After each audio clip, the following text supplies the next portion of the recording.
Listen, it's been a hot minute since I've streamed. Hello. Wait, hold on. Hello, hello, hello, hello, hello. Hello. Oh my god. It's hi. Hi, hi, hi, hi. Hi. Hold on. Let me try to find a voice that's not scraping my throat.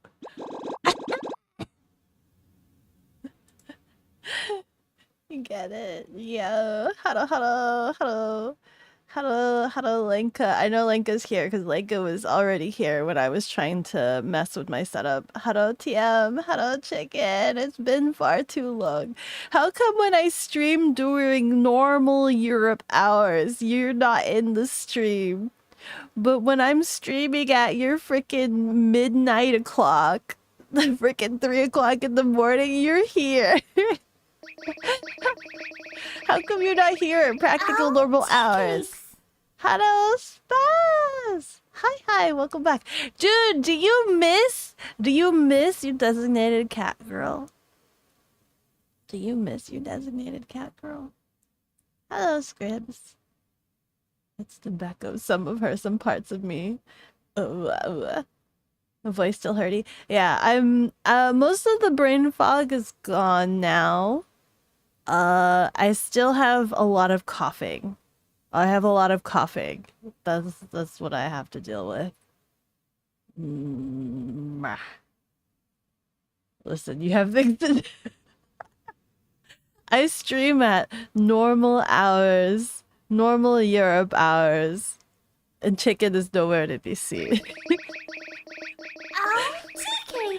Freaking 3 o'clock in the morning. Hello, chicken. Fancy seeing you here. What is this? Limited time to earn exclusive emotes? I have no idea what that is. It is Paladin. Congratulations on surviving 19 months. Congratulations. Wait, 33 in total. 33 months. Let's go. Let's go. Holy cow, 33 is a lot. And you wasn't just not there. You were lurking. That's fair. That's fair. You were lurking. What? Why do you need to see Europe anyway? You live there. It's like one of those, right? Why do you need to see Europe? You live there. It's okay. I come back again. I come back again. You guys are here for the Europe stories, right? You're here for the other than the fact that I am sick. Massively sick. No, you're here for the stories that were not streamed. I'm trying something new here. Hopefully my bitrate survives. I had some help with Spaceman. Spaceman's doing a lot more builds and stuff like that, and we were talking about my IRL kit a little bit and future updates and whatnot. Which unfortunately means more money, right? No, they're doing some other builds, some builds that I'm kind of jealous about as well, because they have a build that's like a mole build and it could just be strapped into anything, and I'm like, I want that. I want this is a stick. Stick 'em, hand over your nuggies. You can have them. Last night, I accidentally ordered spicy chicken nuggets. I was crying. Thank God I only got a 6-pack. I got a 6-pack. By the time I ate 3 nuggies, I stopped. I could not feel my tongue. It was gone. What is this? I'm trying something new, as you guys saw with my brief OBS. Holy frick! Wow! Oh God, bless. Hold on, who did that? Lenka, congratulations on being Boop Champ today. And Wretched Lemming.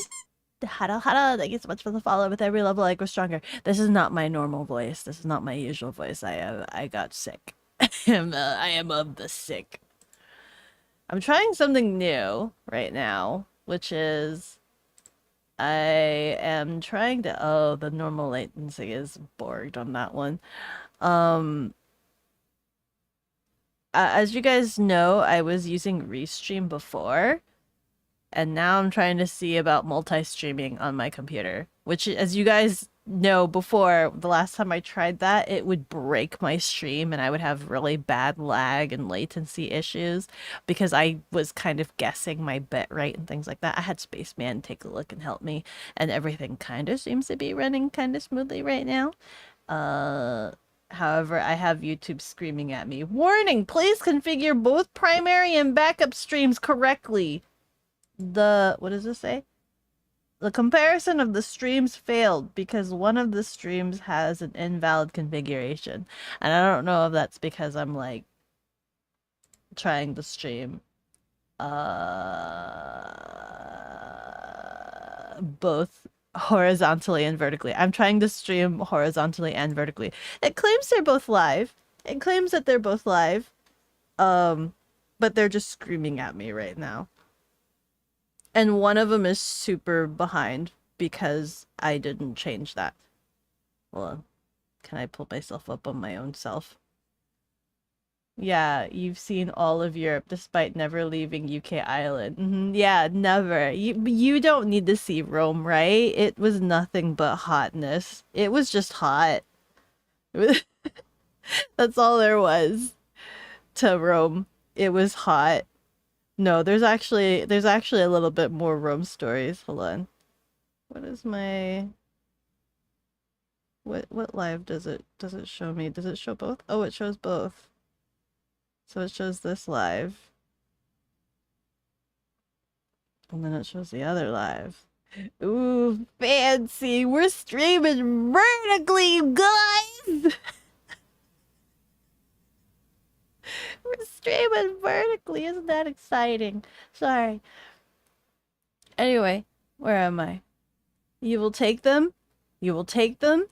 Yeah, take my spicy nuggies. Just take them. Too spicy for me. Thank God you can handle your spice. Just take all of my spice. Where am I? You are the one. Linka is the one. Did I backlog myself already? You've gone live on YouTube like 4 times in the last 4 minutes according to your Discord bot. What the frick? According to my Discord bot? Holy frick!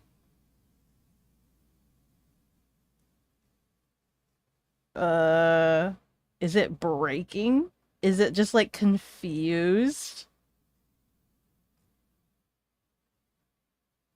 We'll see if it tries again. We'll see if it pings again. Hopefully it doesn't keep doing that. Please stop. Meowie! But you thought Americans can handle the heat? Listen, some areas are hot in the Americas. I used to live in those areas. I moved away. I purposely moved away because I hate the heat. I can't stand it. I cannot stand the heat. I used to live in, like, the desert. I hated it so bad. For one, I miss the color green. 2, I thrive off of AC, spoiled by it, never wanted to leave any sort of building. I used to be an outdoorsy child. And then I got relocated to a desert. And then I was just like, no, I never want to leave the comfort of the indoors unless it's like the evening or it's fall, it's autumn. Not even the winter because the winter gets too cold, right? So it's just like the only times I could ever enjoy the outside was fall or like some evenings. So I was a night child. I became a night child. Gonzalez, hello.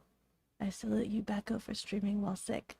Oh yeah, this is no biggie. I streamed when I had COVID too, because I have this weird thing where like I'm most sick in the mornings, and then around the late afternoon, evening, is when I'm most better, and then I start relapsing into the late evenings. My sick has like a schedule. It has a time schedule of functioning. However, this one I've been fairly sorely bedridden, mainly because the only medication that I have on hand is like NyQuil, and it knocks me out so bad. I don't know when was the last time I've had NyQuil, but frickin' NyQuil knocks me out as if I've been sucking on chloroform. Does that do that to you too? Is that what sucking on chloroform is like? Having some NyQuil in your system? Because that's what it feels like for me, at least. Thirsty desert isn't hot. You wouldn't survive our summers. No, and then I moved into an area where like there's no AC in the apartments. So then I hate that too. But that's the reason why I got a portable AC unit because screw that. That's the reason why I left the desert. Hi, Cooks. COVID 2, the sequel. I took a COVID test and it came up negative. So this is probably just like a sinus cold or something. I did take a COVID test. I could take another one though because the COVID test that I took was like expired. I figured why not? I figured why not just use the expired one? I could take another one. No AC. Ala ala ala.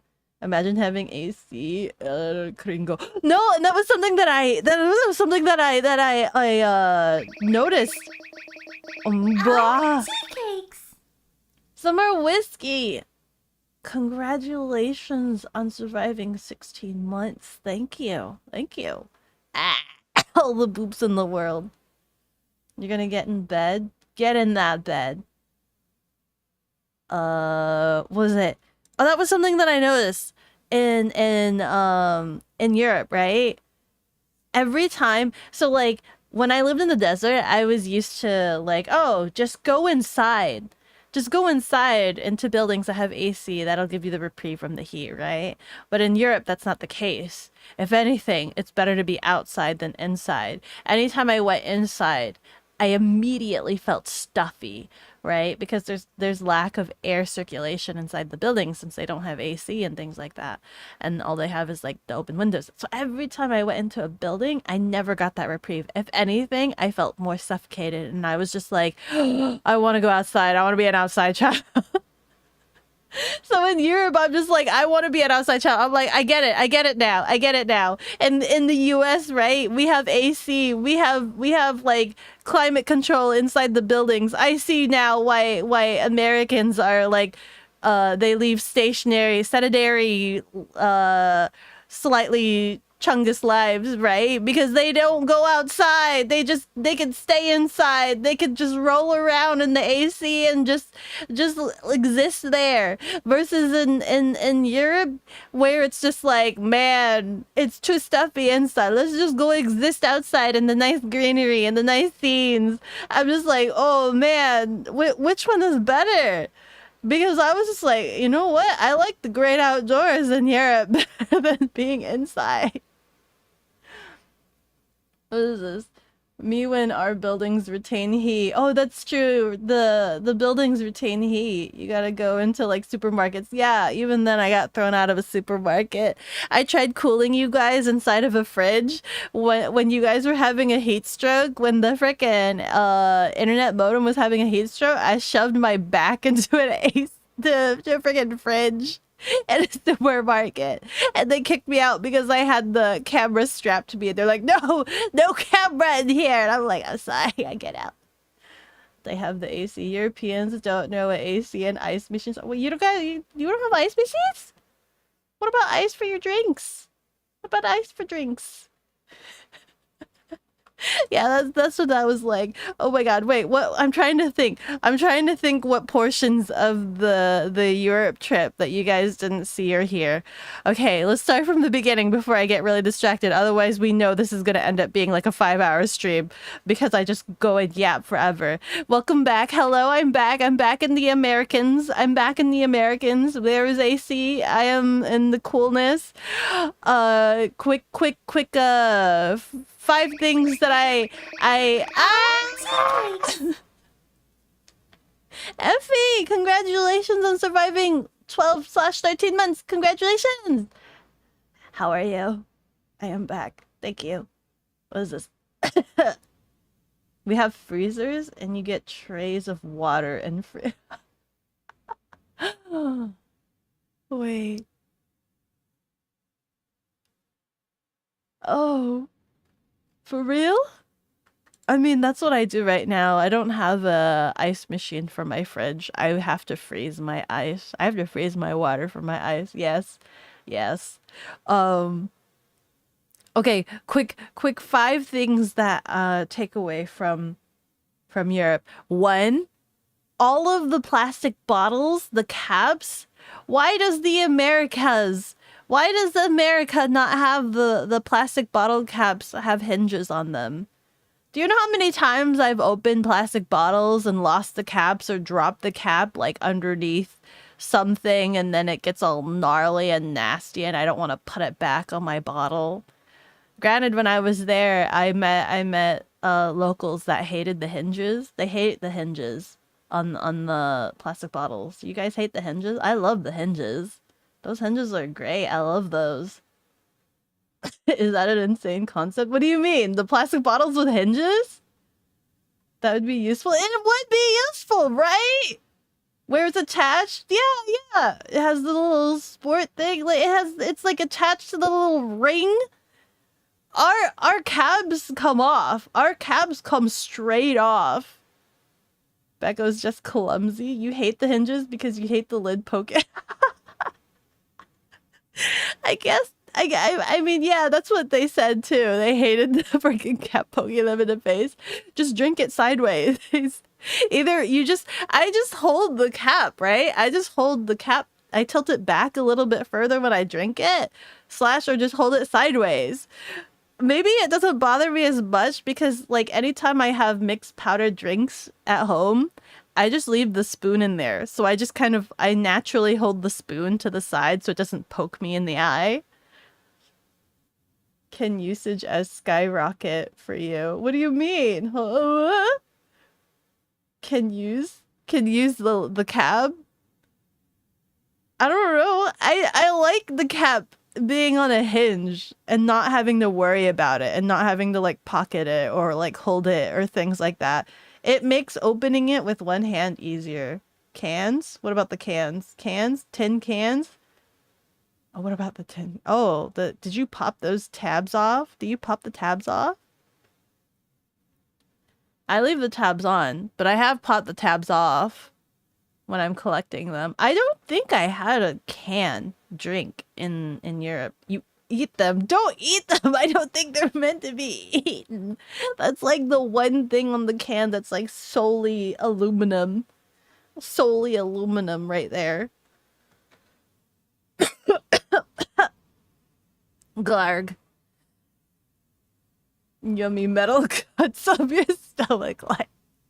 No, no, we say we don't like that. Ah! What's the other thing that I like in Europe that I encountered in Europe? Oh my God! I mentioned it in one of the IRL streams, but like in the US and just about in the US, I can't say about everywhere else because I've never been everywhere else now, right? In the US, you stay on the right side of the halls or on the right side of things to, that's the way of traffic. You stay on the right.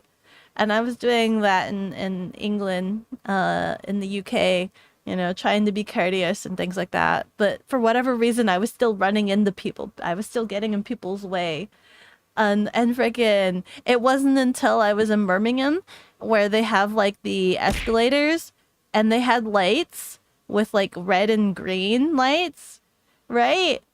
And freaking the up escalator was on the left side with the little green light, and then when you had the little treadmill escalator, it was the same thing. It was on the left side, and it had occurred to me, I was the douchebag.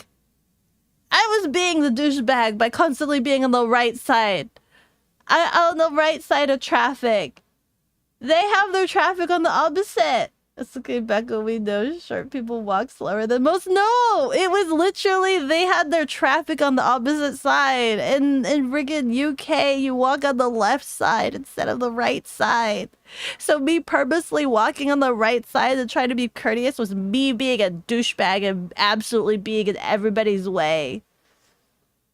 It's American. I walked in the middle.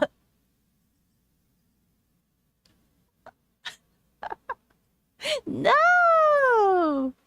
No! American. No. Oh my god. I'm trying to think if that would have even been plausible. They have nice lighting, right? They actually light up like they let you know explicitly. Green, yes, red, no, right? So like their walk symbols and the stop walking, like don't go here symbol or whatever, is like red and green. In the US, our walking man sign is just white, right? It's just white, I believe. It's just a white walking man. But theirs is like green. Like theirs is like, yo, green walking man, green go, just like the cars. They treat people like cars. They use the green. Silly Americans. Nah, the true American way is to just stand there in the middle, just being a speed bumper, but just step on me. Step on me. That's the true American way, right? Just red and green? Yeah, to heck with the colorblind. Oh no, wait!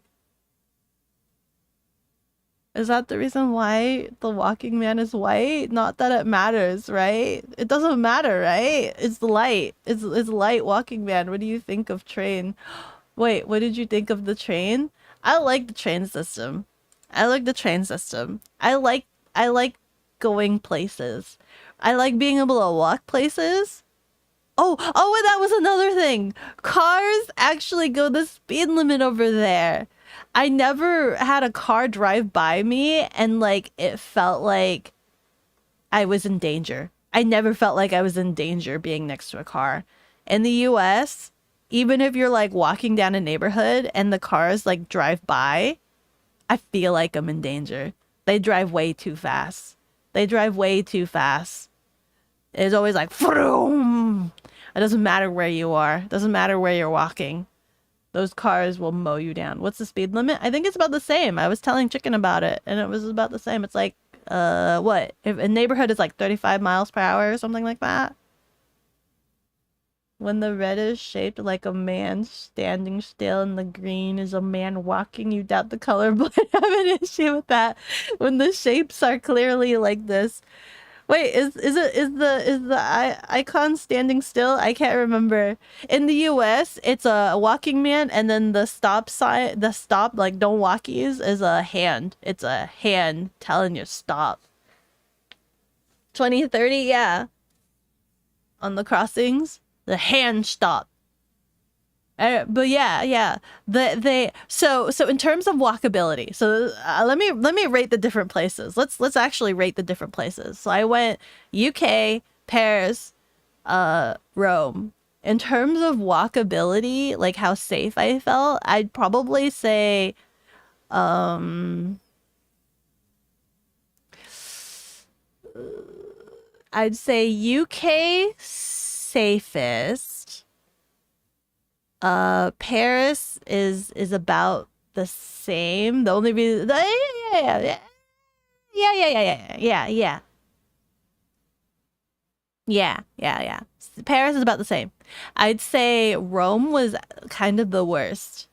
Um, it's still walkable in the sense of like everything's close proximity to each other, but I'd say Rome, the roads were kind of a free for all, and where like, and it was anybody's game. People, cars, motorcycles, it's about anybody's game. Yeah. Uh, stand still and walking. You hear Paris is pickpocket-tastic. Supposedly, I mean, Paris and Rome. Paris and Rome, I heard, was both pickpocket-tastic. I don't think I had that issue. I I I don't think I had any issues about being pickpocketed. I've I think I've gone through my stuff. I'm not missing anything. I'm not missing anything, not missing any money. But I also didn't bring a lot with me. So like even if I was pickpocketed, I think so everything that was important to me, right? Everything that was vital and important to me, I kept on one of those no pickpocket um fanny packs, but it wasn't a fanny pack. It was like one of those slim fanny packs that could fit underneath a shirt and you can't see it. So I wore one of those at all times, and that held my card and money and my passport. And my rule of thumb was that never left my person, my bodily person, or it was locked underneath my bed when I slept. So when I was out and about, that thing was either underneath my shirt, or if it was like exposed, like if it was above my shirt, it was kind of just really close to me, and it had two zippers. So unless somebody was like heavy fondling my belly area, like doing some heavy petting around my belly, I don't think anybody could pickpocket that. I think that would I have heavy questions if somebody was around my belly area, just kind of like, "Hi, what you doing there, buddy?" London has the most public cameras in the world, really? But I didn't go to London. I went to Manchester and Birmingham. It's the cat. Hi, Sarah. How have you been? You've been very active, I see. You've been. I hope you're doing well. I hope you're doing well. I've seen that you've been very active. When are we going hunting? When are we going hunting? You trust me hunting, right? Can you teach me hunting? Can we go catch a pheasant? I'm getting distracted already. Anyway, but yeah, in terms of walkability, that's how I would rate it. In terms of visiting, in terms of food, let's rate that. In terms of food, I surprisingly didn't eat as much as I thought I would traveling, because I was in traveling mode, right? I was in traveling mode, which means I kind of like, how do you explain where your metabolism slows down, I think. Like a living one? Yeah, I want to go hunt a thing. I want to go get a thing. Did I get? Uh-oh. No, I didn't get a new Greg's. I didn't get a new Greg's. I ate Greg's the wrong way. And even I even told the local there that I ate Greg's the wrong way, and they're like, "Oh yeah, you ate it the wrong way. You ate it the most wrong way possible." I got a Greg's. Well, you know what? It got cold too fast. Because I got the Greg's, and then I took it with me on the train, and the time span that it took for me to get the Greg's and then to get on the train and stuff like that, they were already cold, because you're meant to eat it when you get it, like the moment I receive it into my hands. I just have to get it again next. You know what? I ate the Greg sausage roll the worst, even more worse. So like I got the curry bun and I got the sausage roll, right? And then I got on the train and I like sat there for a little bit and I ate the curry bun first. And by then the curry bun was already cold. So I'm just like, right? And then the sausage roll, I didn't even bother eating until the very next day. So not only was it super mega cold, it was the very next day. And I had no means of heating it up. So I had it utterly the most, the worst you could possibly have it. It's not a freaking instant noodle. You just eat it instantly. That's the worst part. I was walking. I had to board my train.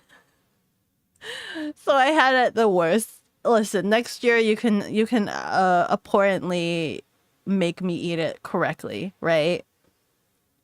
But you can't eat and walk, huh? No, I can't. I thought it would be a nice snack to have on the train. Listen, I can eat and walk, but I'm also busy trying to figure out what train I'm getting on. That sounds not so good. It wasn't. It wasn't good at all. It was bland. There was no flavor. It was cold. Smushed slightly. You're buying you a sausage roll and nothing else. No distractions. Literally, he's gonna give it to me and just be like, eat it now. Eat it right here in front of the cash register lady. Cold sausage rolls are ours.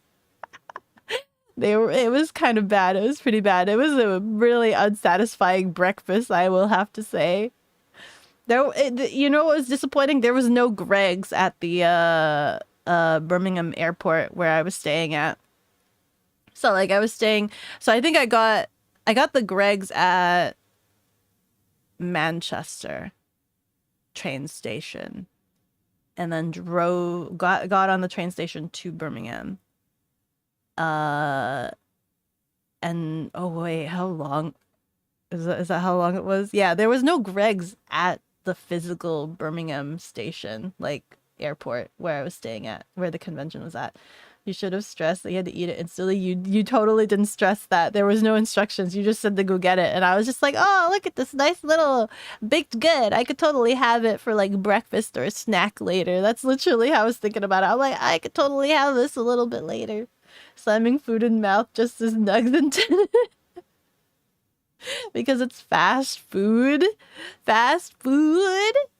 It's like a sandwich that you get on the go. It's like literally like a to-go thing, right? That's how I saw it. It was a to-go item. Alas. Alas not. I'll have to do a take two next year.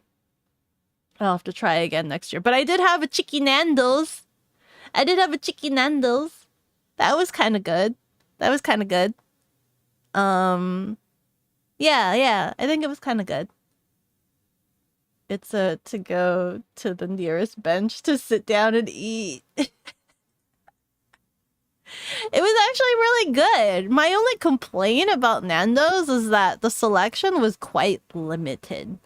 And what I mean by that was I did have a local. I did have a local instruct me on what to get. Unfortunately, the kebabs or whatever, the skewers, they were out of those.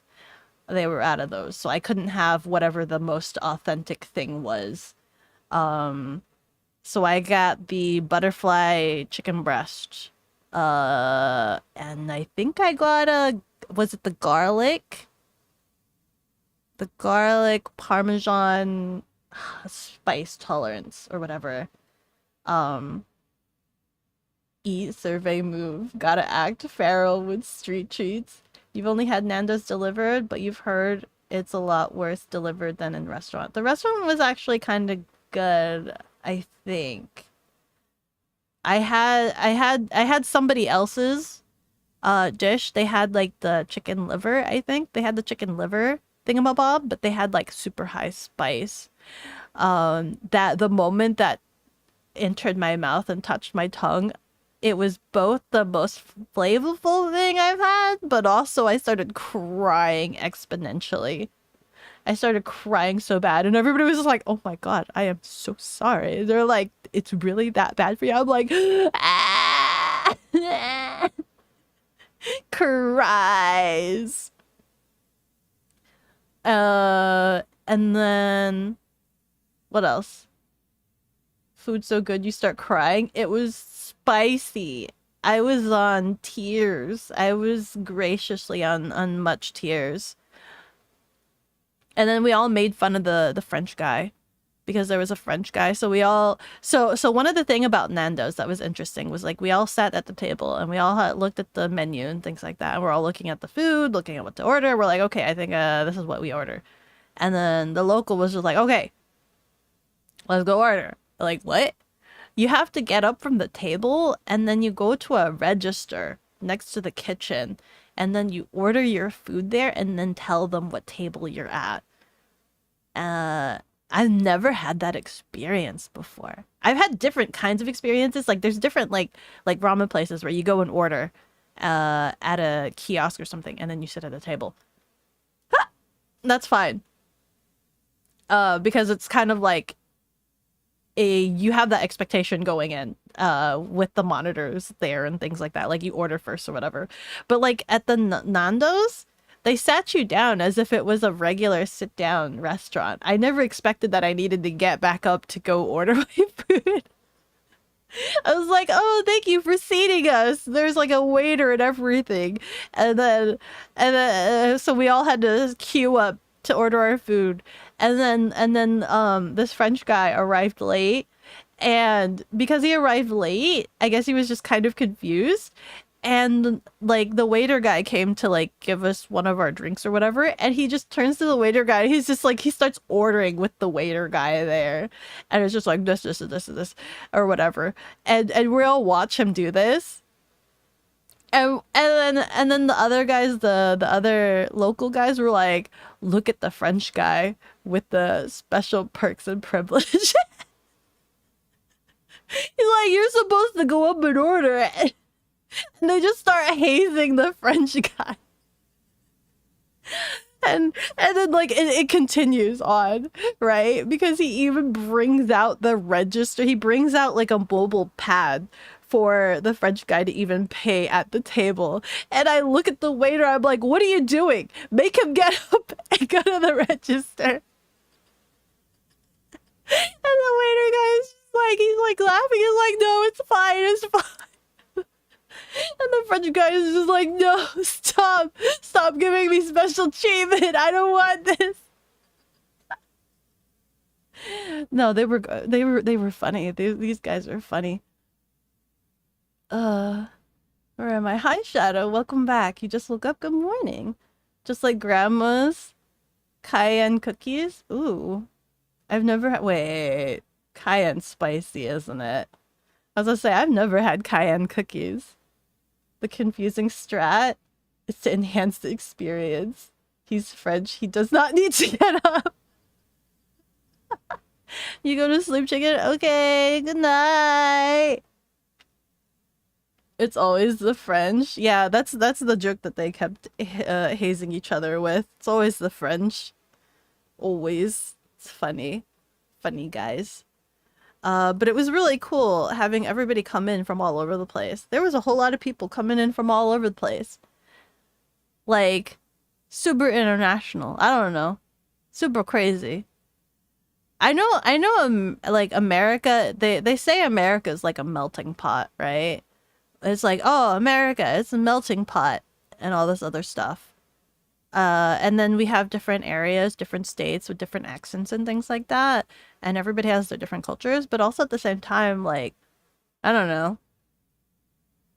Everybody here has their different cultures, but everybody also claims themselves as like, oh, we're all American and things like that. But then, like, when I was in Europe, everybody was from all over the place, and they all had vastly different accents and different languages and things like that. And I don't know. For some reason, that felt more international to me than being in America. Does that make sense? Even though America is like considered the melting pot, hearing people come from like all over the place and having to like fly or come from Ireland and things like that, that felt really international to me. I don't know. Maybe I'm crazy. Different kinds of international feelings. Where was I? It's inefficiency of Europe? What do you mean? Well, yeah, it's a melting pot, not a mosaic. Oh no! You mean we're melting the people here? They are all one conglomerate. That mostly happens in tourist spots. I don't know if I was in a tourist spot, and when I was in the UK at least. Because I was in Manchester and then I was in Birmingham. I think the tourist spot in the UK is London, right? That's it, just London. I think so. Yeah. What else? Where else do you go? Wait, where else do you go? What else are? Just London? Oh, okay. Yeah, I didn't go to London because that's like it was expensive. And I was supposed to go meet Chicken, but Chicken didn't show up, Sag. Wah! Oh God. Pardon. Um, so in terms of food, wait, what else did I have? Did I eat anything else in the UK? We had the Diabel has deemed it necessary to water the cat. thank you for the hydration. Yeah, sorry, I still have a little bit of the cough from the sickie. Bree, hello.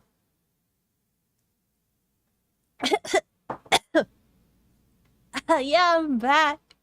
So nice to be back. I only wish I could eat regular food right now. Can't do that while I'm sick. Whilst I'm sick. But anyway, what was I saying? You were sick and brought the disease to Europe. No, no, no. I think I got sick on the very last day of Europe trip. I literally got sick on the very, very last day. Like, I woke up on my last day and I was just like, oh, well then, I feel congested. You telling me I have to travel back to the US like this? I'm like, no. So, if anything, I got sick from Europe? Question mark? Mm. There wasn't a lot of but yeah. Wait. What was I saying? Sorry. In terms of food, I didn't eat as much as I thought I would. Mainly because I was one traveling too much. So any day that I was traveling in between locations, I didn't eat a lot. So one example was like straight up from UK to Paris. I didn't have a breakfast or lunch in the UK because I wasn't feeling too well that day. It might have been some slight hangoverage from the night before from the karaoke. So like I just didn't have an appetite in the morning. I don't usually have an appetite for breakfast in the morning, which is fine. And then around lunchtime I still wasn't feeling too much of an appetite. I really should have grabbed some snack before leaving though, because literally I left around 3 or something and then transported myself to Paris. And I didn't arrive into the hostel until like 11 at night. So literally all day I did not have anything to eat because like I think I arrived into Paris around 6 or something. Around 6 at the airport. But then I was so confused about how to get from the airport into town, into the city.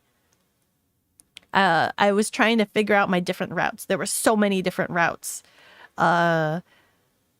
Whether I went by bus or by train or whatever, I had to figure that out. And that kind of cost me an hour there trying to figure that out.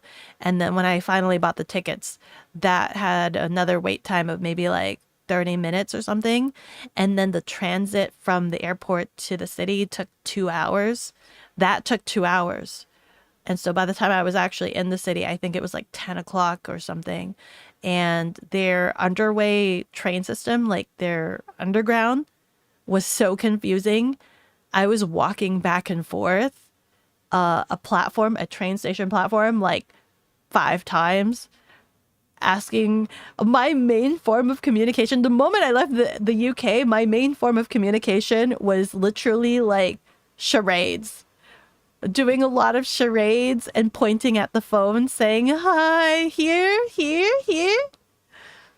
Pardon. Pardon was my favorite word to use for everybody everywhere. Very universal. Pardon. Pardon, please.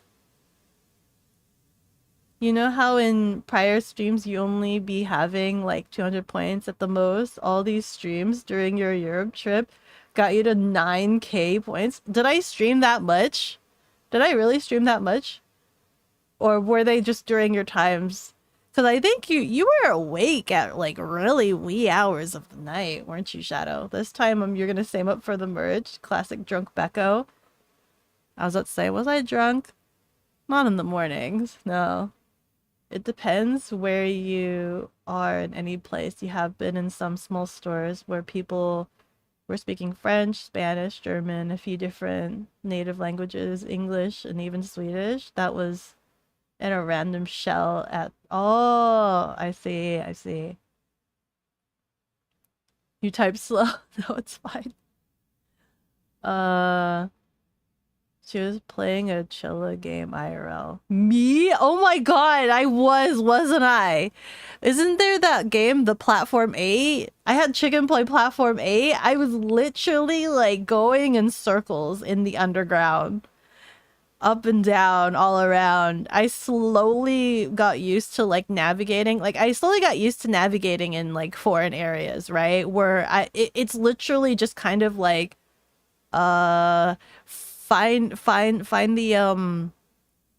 the similarities. Like I'll try to look for words in the language that like I don't understand. I'll try to look for certain words and try to like match it up to things that I see on the walls.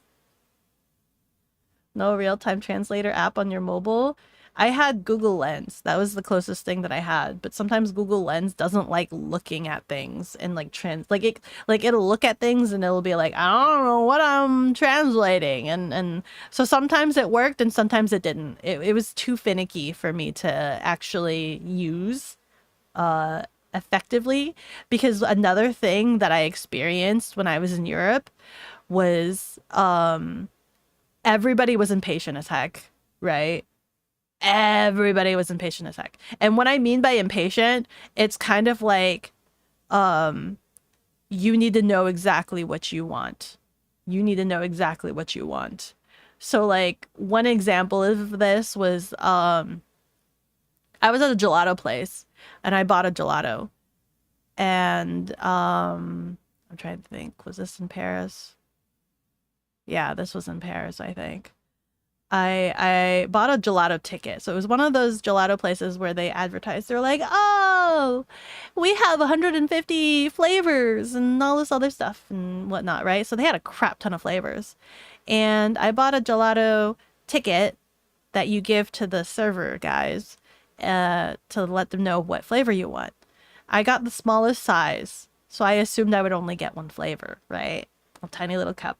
And I'm kind of looking at all the flavors. I'm holding this ticket in my hand and I'm not ready yet. I'm not ready yet. I'm just looking at all the flavors, okay? Trying to figure out what I want. And the guy looks at me and he's just like, hey, give me your ticket, sort of thing. And I'm like, okay. I'm not ready yet, right? I'm telling him like, no, I'm not ready yet. And he's just like, give ticket. And so I give it to him. He rushedly gives, he asked for the ticket, right? And he's just like, what flavor? And I'm looking down and I'm not ready yet. So I'm just like, sort of thing. And I'm like, I'm unsure. I'm taking more than 2 seconds. And this guy, I may not speak the language, but then proceeds to like, by the time I select a flavor, he then proceeds to like not serve me. Right? I'm pointing to the flavor that I want. I've made my selection. And he takes that moment to disconnect from making eye contact with me, standing straight in front of me. Just doesn't even it's that thing where like he knows that I don't know the language, but I still can kind of understand like how do you say? Physical gestures. He proceeds to start mocking me to his other coworker about how indecisive I am and just making fun of me. And I'm standing here having to take that. Even though I don't understand what's being said, I have to just take it because it's just like, what else am I going to do? It's not like I can argue back at him with like in his own language. I know I don't understand him, but I also understand what's going on. And I just have to take it. Which is like, it's such a sour like experience, because it's like, I'm sorry, sir, that I don't know what I want yet. I wasn't ready. I didn't want to give you my ticket. But like, man, that kind of sucks. I don't know what to do about that experience. And that happened a lot while I was there too, right? Where like, if I didn't know what I wanted, the moment they asked, they kind of would constantly roll their eyes.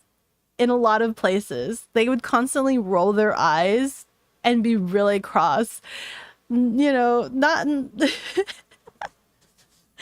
it's hard it was hard to kind of like be decisive, especially when like you're given a menu and everything is in another language. It was kind of difficult to be decisive about things, and especially in a timely manner as well, because I'm trying to figure out what some of these things are.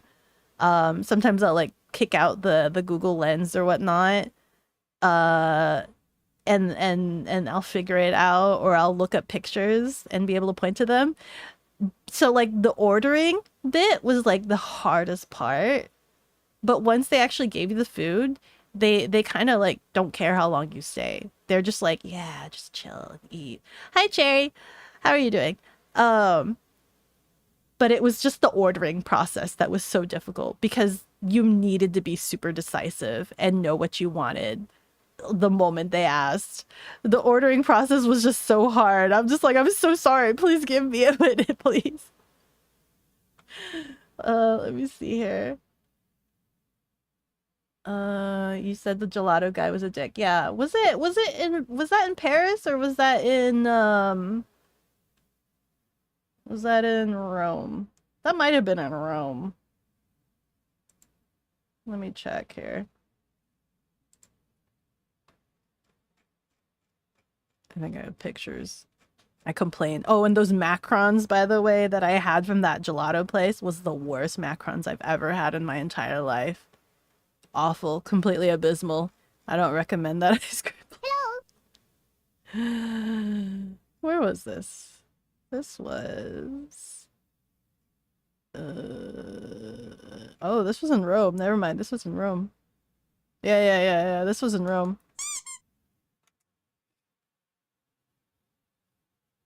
Yes, awake at 5 a.m. when you went live. Also, Beko, since you know you scare easily, do not play the bathhouse. What is the bathhouse? Is that another game?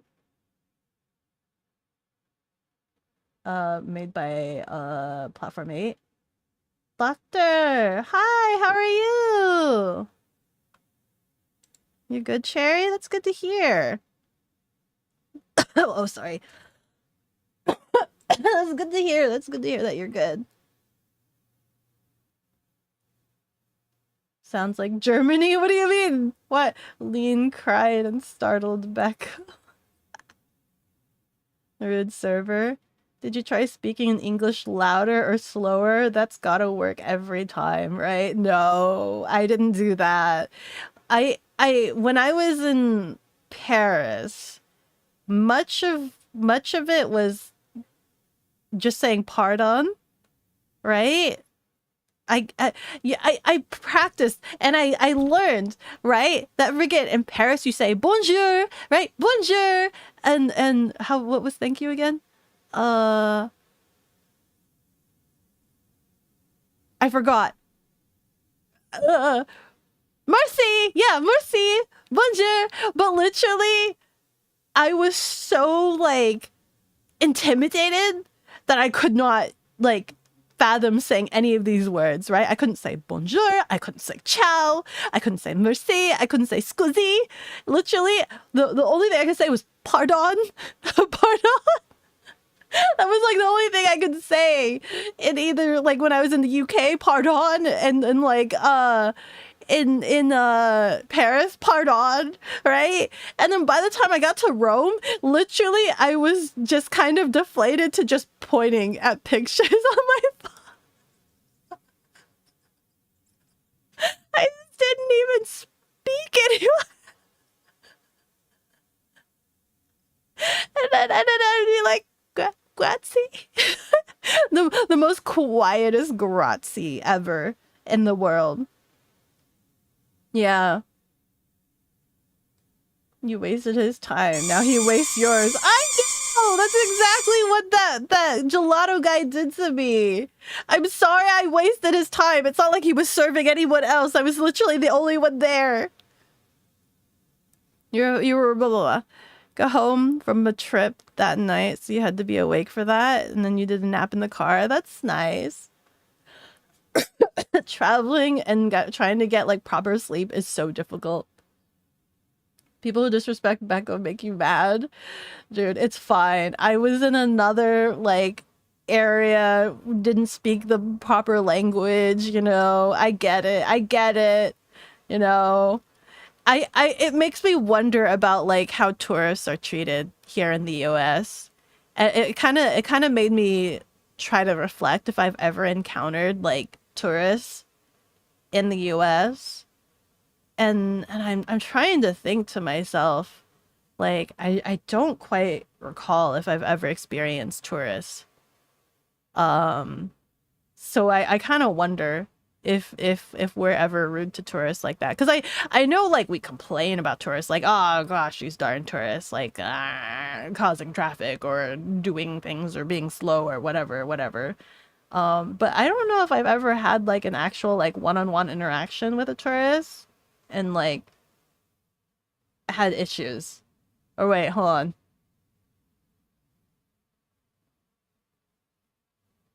I think I've had an interaction with someone that was from Japan, but I don't know if that counts since I know like the bare minimal basic words. Google rude German phrases pretending to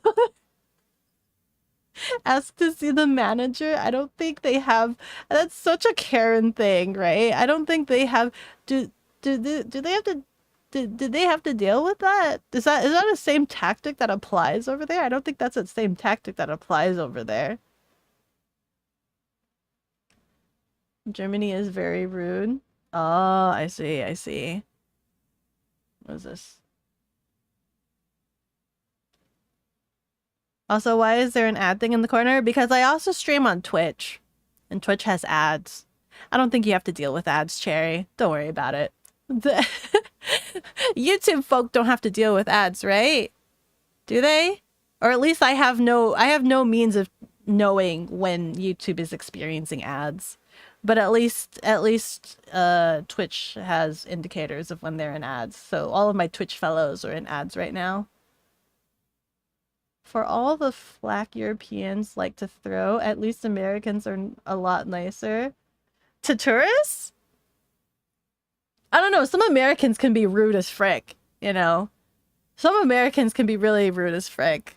We've had a lot of problematic Americans that cause trouble internationally. Like there was that one fiasco about like some student that went to like Singapore or something. I can't remember if it was Singapore or someplace, but they littered and they had to take punishment, which was like caning, to be caned.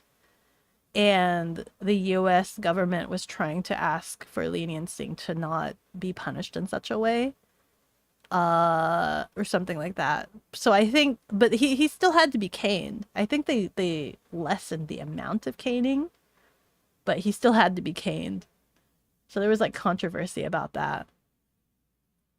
This is why you try to learn numerous vulgarities in other languages you may not be fluent in much, but you know an insult when you hear one and you'd love to return the favor. Oh, I see.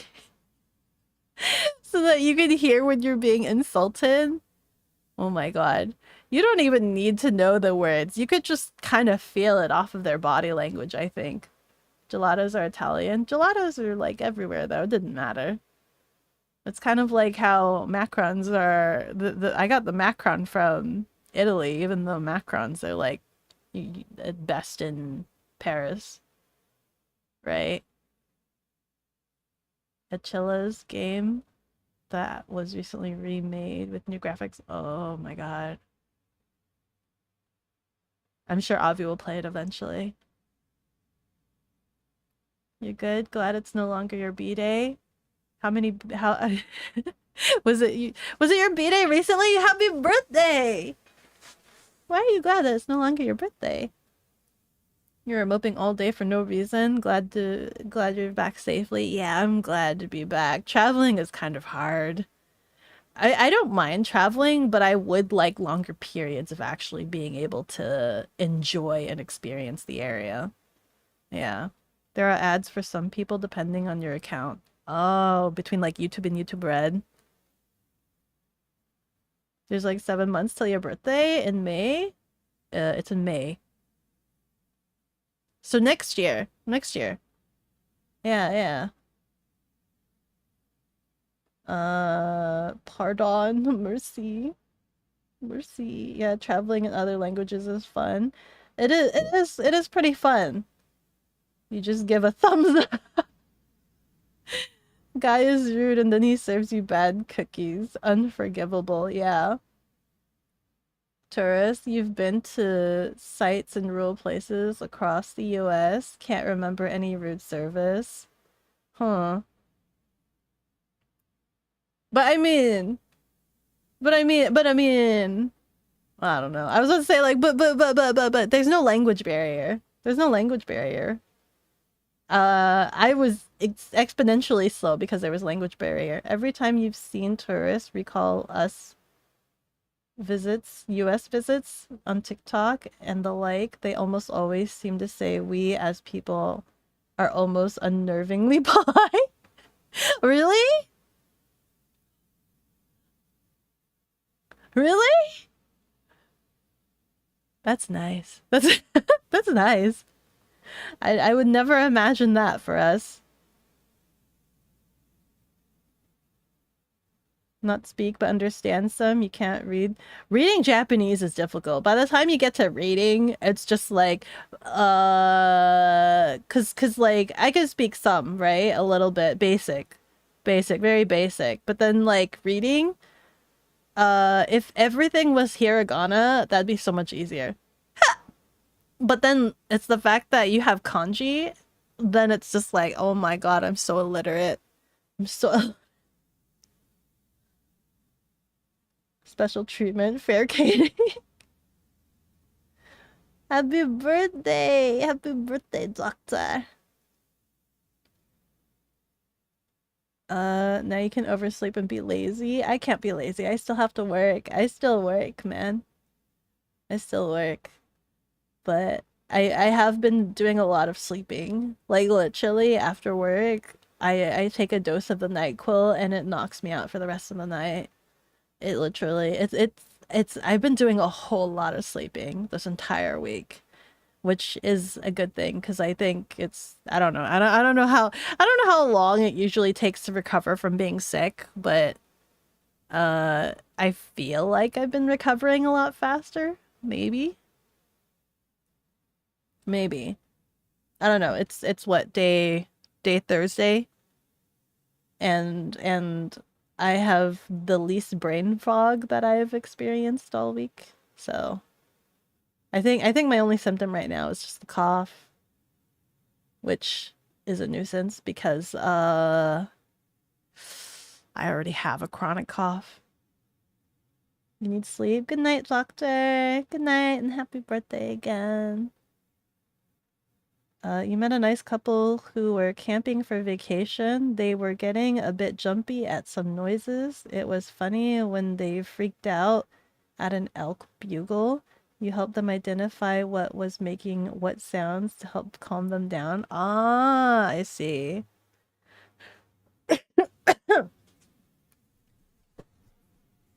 That's interesting. Wait.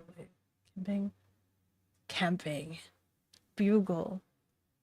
Dude, I didn't realize like elks, moose, I don't know, deer. I didn't know what kind of sounds they made until playing Red Dead Redemption.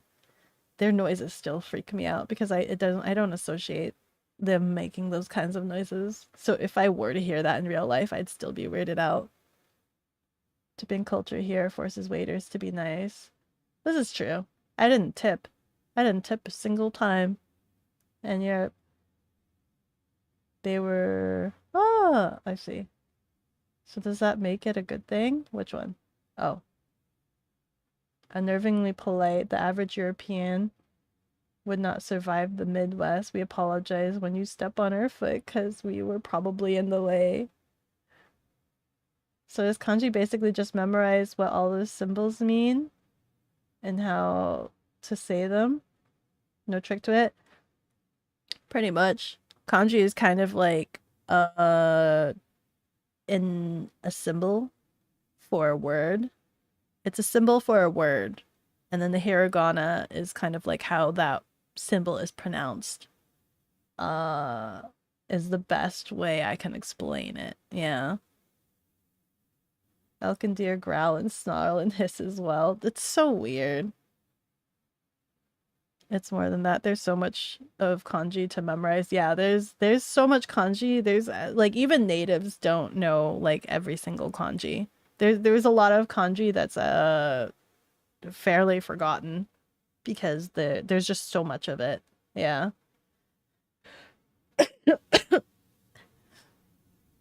Where was I? What was I saying? Food. Oh yeah. Oh, yeah, I was rating every place by food. Obviously, I'd say Italy had the best food, I think, but it's hard to rate, right? Because I don't think I had any real food in Paris.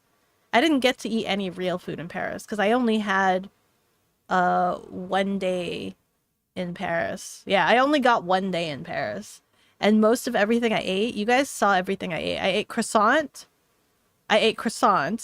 So I had mini croissants, I had croissant, and I had cake. Was that cake? A cupcake? I had a cupcake. And I had a milkshake, which was not a milkshake. It was a milk drink. And I had what I had for dinner. What did I eat for dinner in Paris? What did I eat? Try to look. What did I eat? Is it bad that I don't remember what I ate? Did I eat? Oh my god, I had the steak. That's what it was. I was so tired from all that walking. Let me be real with you guys. I was so tired. I almost had like a heat stroke. I'm so convinced I almost had a heat stroke that day.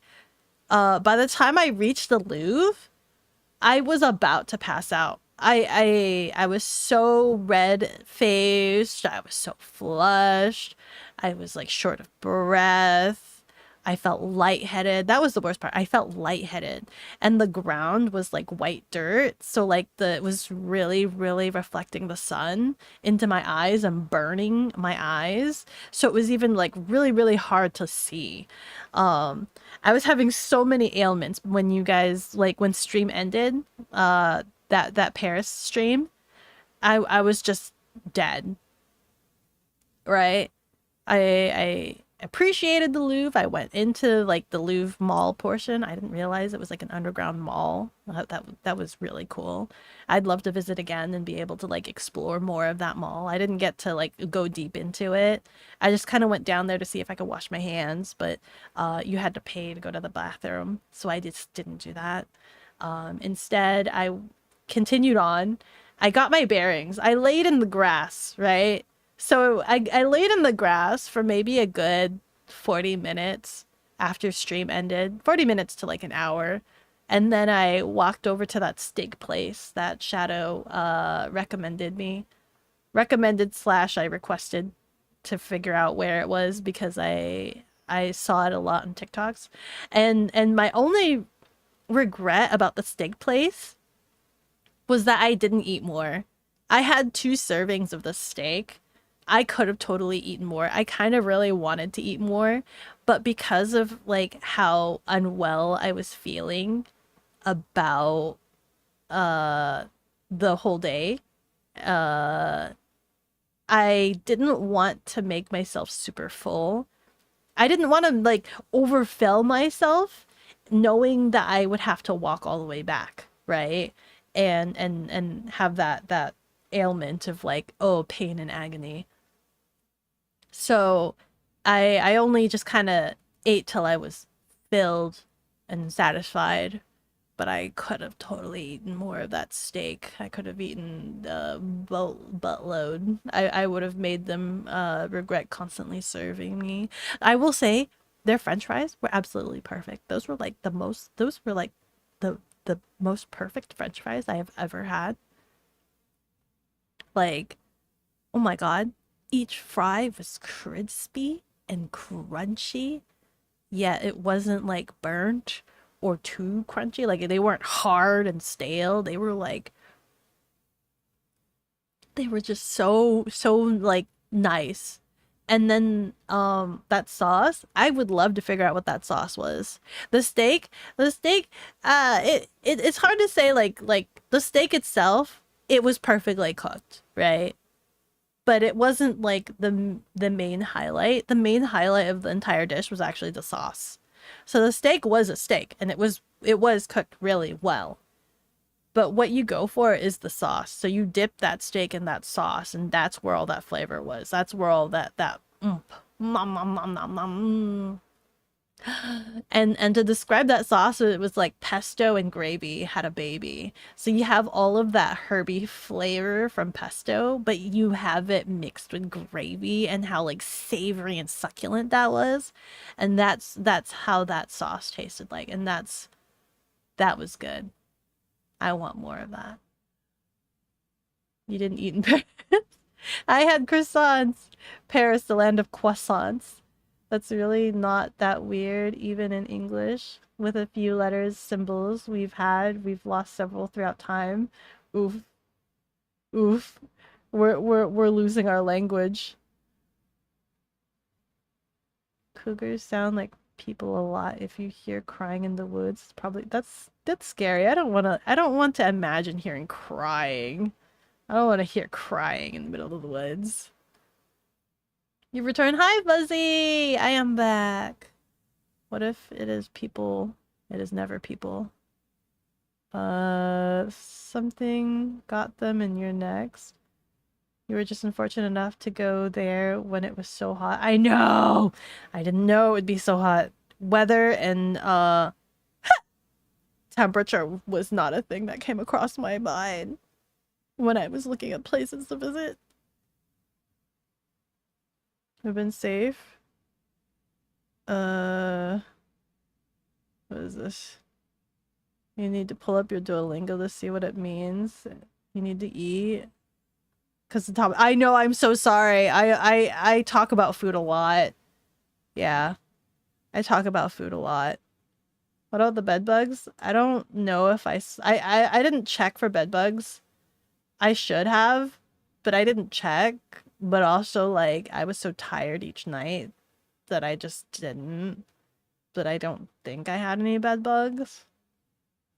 I did get some bug bites, but I am pretty sure those were mosquitoes because there were a couple of times where I saw a bug land on me that I didn't register was a mosquito, but it landed on me and I didn't like it. I didn't like it. And then like moments later, I'd see that I had gotten a bug bite. Just think of all of the calories you burned. I probably lost some weight. I thought I would go over there and like get fat and like and whatnot, because like a lot of travel videos will be like, oh my god, you'll gain so much weight because you eat so much good food and things like that. I walked so much and I didn't eat a lot because I was in travel mode. So like my metabolism slowed down because I was trying to conserve energy.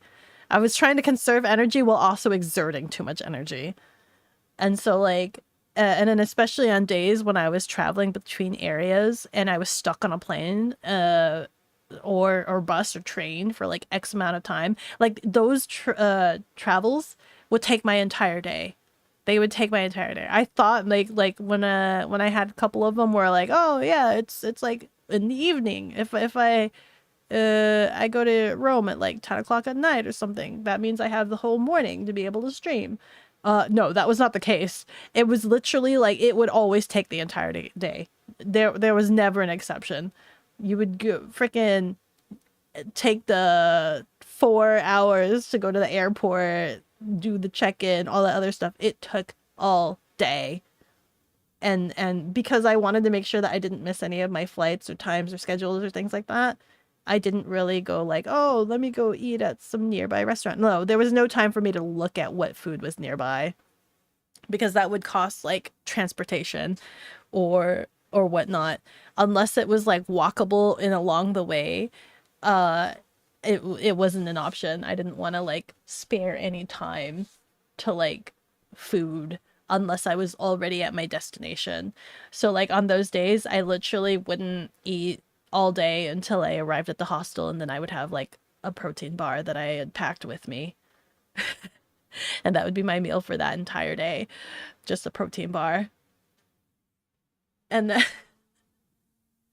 I think the only time I actually ate during a travel was the last day when I was returning home from Rome. I had to it was so dumb, right? Cuz my flight was at 7:30. My flight was at 7:30. 7:30 in the morning. In order to get to that flight at 7:30 in the morning, I had to wake up at 2 o'clock in the morning to make that flight. I had to wake up 2 o'clock in the morning, check out of my hostel, then take what did I have to take? I had to take a train or something to no, I walked to the station. I walked to the station, so it was like 3 o'clock by then, and I had to wait for a bus that would take me to the airport, which was like an hour, like 2 hours away. And so while I was waiting for the bus wouldn't arrive until 4. So that bus arrived at 4, and I was at the station. I was just like, listen, there's a close by McDonald's. Let's order some McDonald's croissant. I had a McDonald's croissant. It was a lot more dry. Sag. I don't know what I expected from a McDonald's meal, but I did have the chicken burger. And I will say, whatever sauce they use, it's kind of zesty and zingy. I kind of wish our chicken sandwiches use that sauce. Whatever the sauce that was, I like that. What we have for our chicken sandwiches, we just use mayo, right? We just use plain old like flavorless mayo. They had something with a zinger. It actually had flavor to it. That was my only time I had McDonald's. I was like, I passed by a McDonald's like every single day in Rome, and I was just like, we saw a bunch of McDonald's in Paris and like UK and things like that, and they have like a bunch of different things in like the different McDonald's, but like I was just like, no, no, we pass on McDonald's. We eat local stuff. But that was the only time I had McDonald's, was literally like waiting for the bus before leaving because it was the closest thing and it was open. But it was like really shady because there was a whole bunch of people waiting outside of McDonald's. A whole lot of people, a lot of people. I don't know what they were doing. I don't know what they were doing, but they were there. They had the McDonald's security guard and everything. Um, I don't know. I haven't gotten a chance to like weigh myself, but I don't know if it matters. I need to work out. So like I lost all of that whatever fat. Maybe I should start working out so that I could get toned and fit. But I have to get better from being sick first. Pay for the bathroom? Yeah, you had to pay for the bathroom at the Louvre. You need some good sunglasses. I thought about that too. I'm like, I didn't bring my sunglasses. That was extra weight, extra things. Best purchase you made in Arizona. I have some sunglasses that I left in my car. I don't typically wear sunglasses often because I don't like not seeing the world the way it's supposed to be, if that makes any sense. So like when you're driving and whatnot, so like I had a period of time where I used to wear sunglasses a little bit, and I would wear them while driving, but I can only wear them for like maybe 30 minutes to an hour before I need to take off the sunglasses because it would agitate me to see everything in brown. And it just felt like I wasn't seeing the world the way it's supposed to be seen. Like I wasn't seeing the world like how do I explain it? Wearing sunglasses while driving specifically drives me crazy because I feel like I'm obscuring my vision.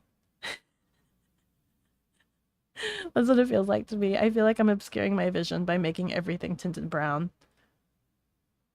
If you if you have to pay for the bathroom, then what do homeless people do? Not use the bathroom. They probably, well, they pee on the buildings. They pee wherever they can. I had this guy where I was standing on the street, right? I was standing to cross the street, and this guy just kind of walks up next to this souvenir booth that I'm standing next to, and he literally just starts, he zips down his pants and just starts peeing, glances at me, and I kind of like didn't pay mind to him, and I just kind of crossed the street. I'm just like, I'm just gonna go. Just gonna go. I'm just crossing the street right now. You want fries now? I want fries right now too. I want food. Everyone can appreciate good fries. Good fries are so good. You know what I miss? I miss frickin' In-N-Out. I want In-N-Out. Barker. We had a pretty big heat wave here as well. Had to call off some days of hunting because if we did get something, it would spoil before we could get it back. Really? It was that hot that just existing would spoil? You gain weight if you're rich or stress eat. If you're rich, you know what I didn't get to try? I didn't get to try a foie gras. I wanted to try a foie gras. I got that steak though. I want to go back and get that steak and freaking eat as much as I possibly can. I didn't even post all of the pictures. I haven't posted all of the pictures in the Europe trip. Travel sounds hectic. Traveling was abysmal, man. I got it down, right? Like I never got lost once. Like I never got to a point where I felt like I was in trouble, except for Paris.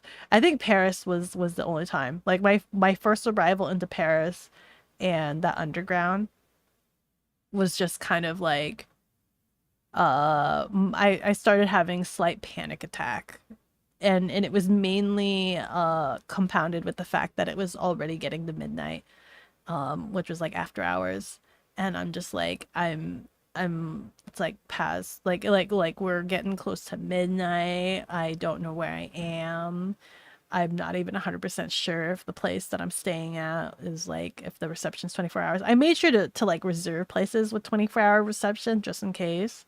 24-hour check-in and things like that, but I was like still worried that it wasn't and whatnot. I didn't know what kind of people would be on the streets, right? So I was like really, really worried about looking lost at midnight in a foreign country. But I was fine. I was able to find the place. Eventually. I eventually got my bearings straight. I just had to ask a bajillion people. Pardon! Proceeds to point at phone, points up at sign, points down at ground. Here? The whole trip was just croissants. It wasn't just croissants. There was a lot of croissants. I kind of wish I had more croissants. If I'm being quite honest with you, I wish there was more croissants. I wish there was more food. I would have loved to have more food. If I had like more casual days, there definitely would have been more eating. But it was just having to travel between place to place that just ate up a bunch of time. May I had to coat the bread. Sounds like such a whole lot of rushing. Yeah, it was a lot of rushing around. So probably for like next year, next time, we won't go to 3 different places. We'll probably at most go like I think next time I do it, I think I don't want to spend no more than like no less than like a week at a place. I think is my preference. So I think next time that probably might be the case. I might just want to stay at a place for a week. Like Rome was nice and chill. I had a couple of days to do a couple of different things. That was the best one because I think we had 4 days there. You guys only got to see, was it 1 or 2 days? Did I stream 1 or 2 days? I think because I think the stream broke because my stream crashed. I redid all of my stream, by the way. I refreshed all the queues and all that stuff, which is why we're here right now.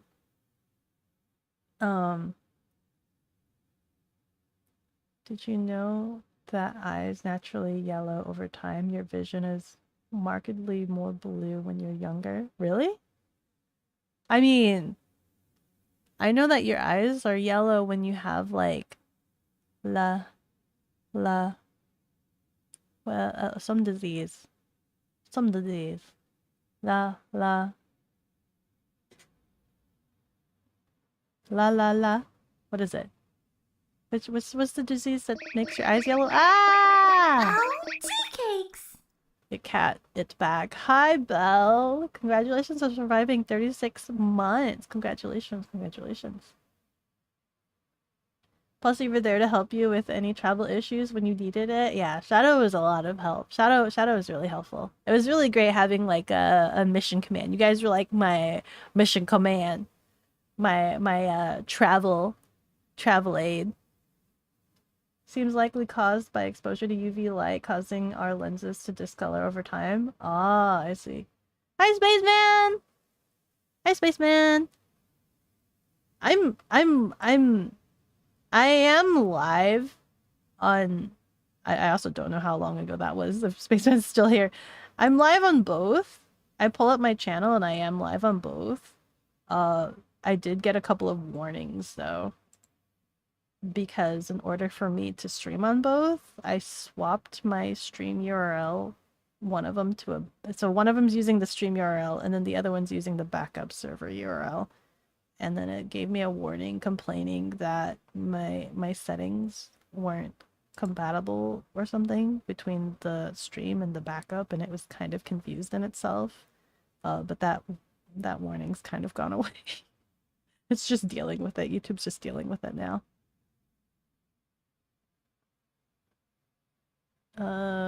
Does your vision, does it hurt our vision? It hurts my vision. Laryngitis? I don't think it's laryngitis. It's not La Vispa.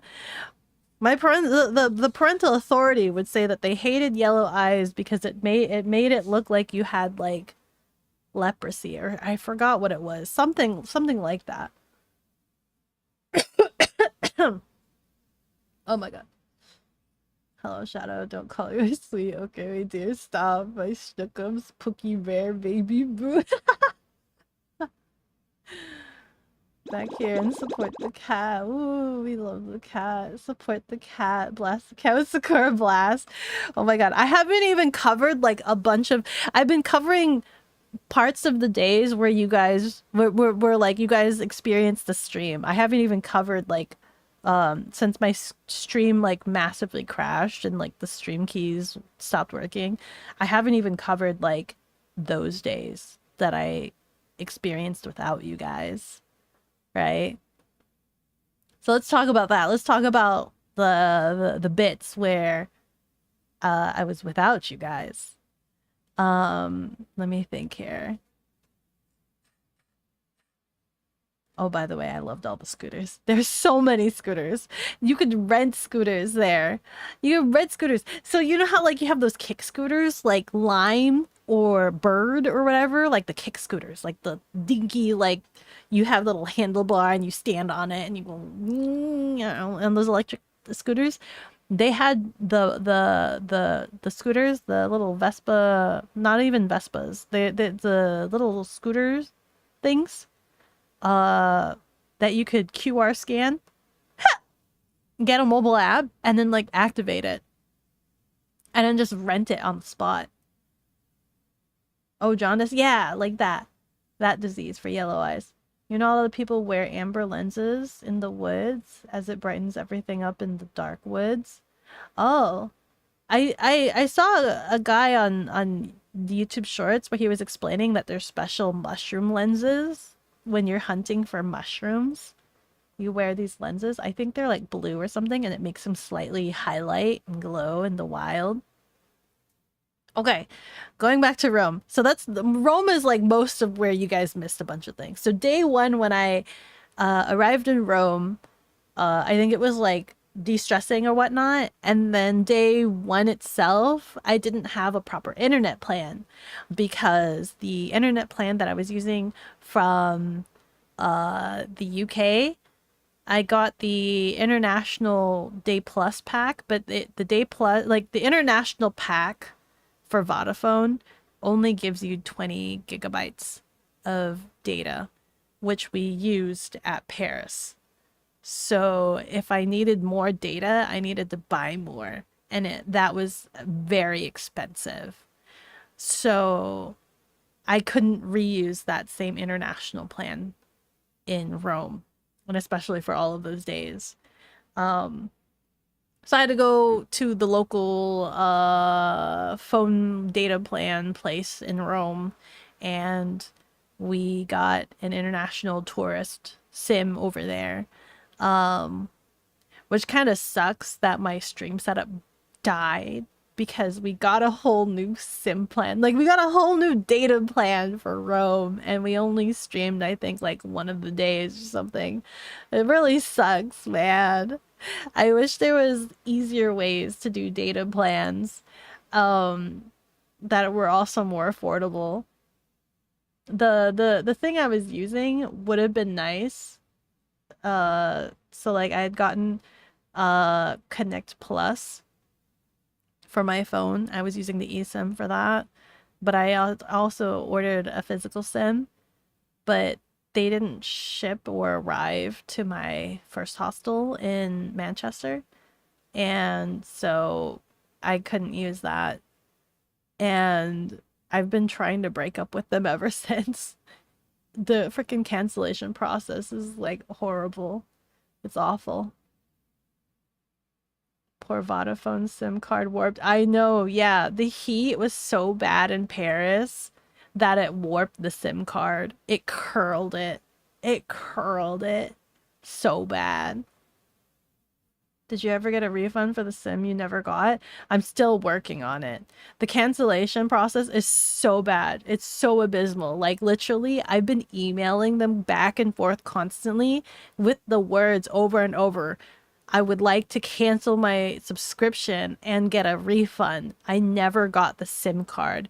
And they keep emailing me back. We can fix this for you. Give us the address so we can send it to you. Right? Like, we can resend it out. We can reship it out. And the entire trip, I kept emailing and corresponding back with them. I'm like, I'm no longer in Manchester. My trip is already halfway through. There's no point in me getting your SIM card. Like, please just cancel it. It took me the 2 weeks that I was emailing them back and forth for the entire 2 weeks, asking them I would like to cancel. And they were refusing to give me the form to cancel. And finally, when I got the form to cancel, I'm also like, I would like to refund as well. And they were like, oh, well, we will submit this cancellation and we will refund you after we do the process the cancellation. I got charged for another month, by the way. They charged me again, and I'm like, hey, you just charged me. You need to refund that too. And yeah, they charged me again. So I'm out more money because they charged me again. Friggin'. Oh my god.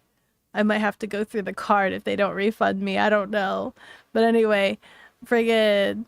They email me and they're like, in the meantime, maybe you could try out our services. We could give you like a 3-day discount to try out our eSIM, blah blah blah. And like, I sent them an email. I feel like I'm breaking up with somebody is how bad. We talking like a gym membership cancellation bad? I don't know. I've never canceled a gym membership. What's it like canceling a gym membership? Let me just read you. Let me read you the desperation of my email of how bad it is. Right? This is literally like, I have 29 emails with the like correspondence back and forth.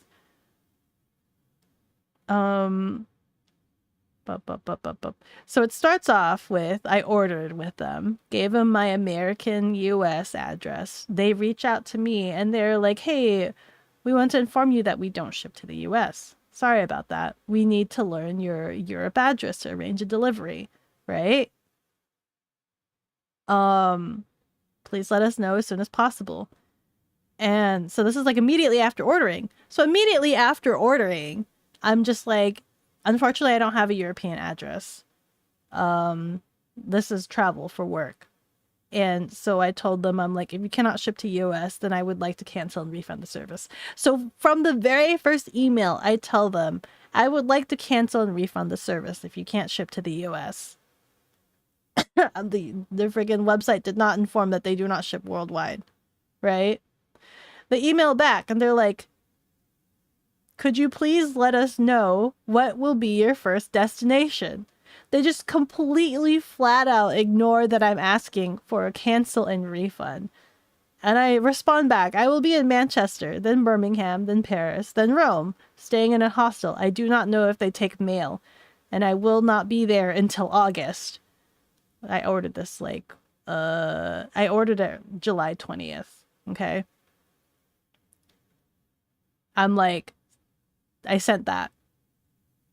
And then I sent a follow-up. I'm like, if I cannot get the SIM card, please refund and cancel the subscription. They respond back. We can deliver a SIM card to UK at your hotel address. You can use it all around Europe. Like, do you see what I mean? Where it just feels like they're just not listening to me. Unfortunately, the SIM card does not work in the USA. Coverage does not, you can't test it in the US, because I tried to tell them, like, I would have preferred to receive it in the US to make sure that it works. They're like, it does not work in the US. If you want us to deliver it to your first address in UK, please provide us with the address details so we can arrange delivery immediately. So then I start emailing the hostel. I start emailing the hostel. I'm like, hello. Hostel verify that they are okay to receive packages, okay? And so I gave them the address, and they're like, hope this message finds you well. Please provide us with your hotel arrival dates and, if available, booking number and all this other stuff. So I gave them that information as well, and they're like, hey, we will check the options and then get back as soon as possible. And then, so, the 31st, literally the end of July. So 6 days before I go to Europe, I'm just like, hey, checking in. Will I be getting my SIM card? And they're like, it appears your package has been delivered to the reception. Could you please confirm with them? So I'm also going back and forth with the hostel. I'm emailing the hostel. Did you receive the package? Did you receive my SIM card? The hostel says no. They never received it. And so finally, I emailed them back. So this is August 3 days before arriving. I'm like, I have not received it because I'm not there yet, as I've explained to you before.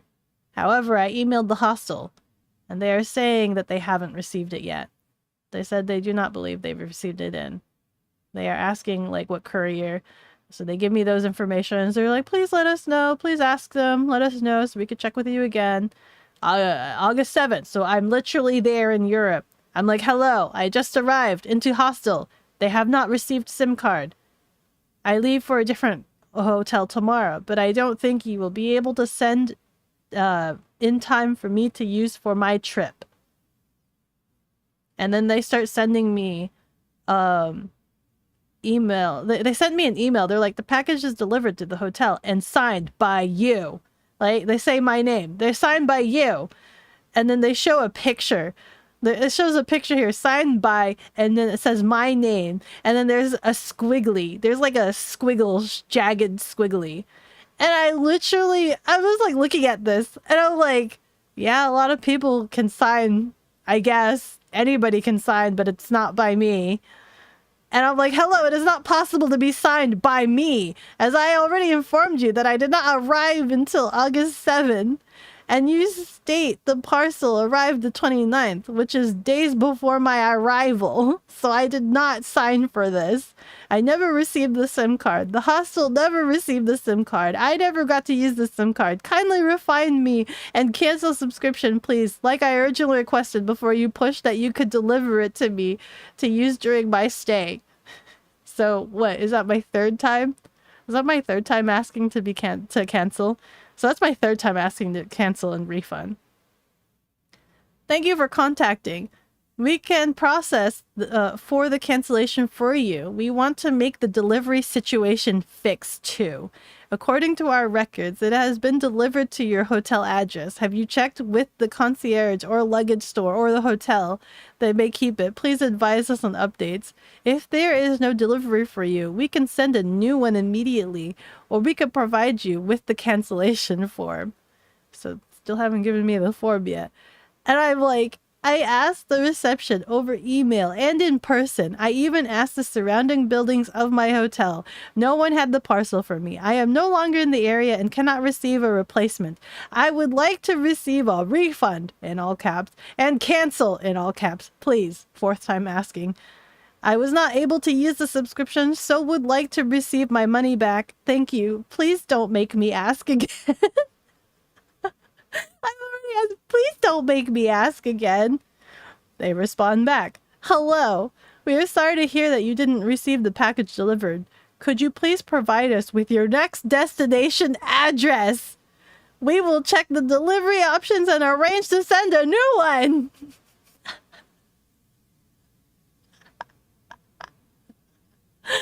I respond back. Stop trying to send me the item. My trip is already halfway over. Refund me and cancel my order. Stop making this so difficult. This will be a yearly trip I have to make and would like to use your service again next year if possible. But will look elsewhere if you continue to make this so goddamn difficult.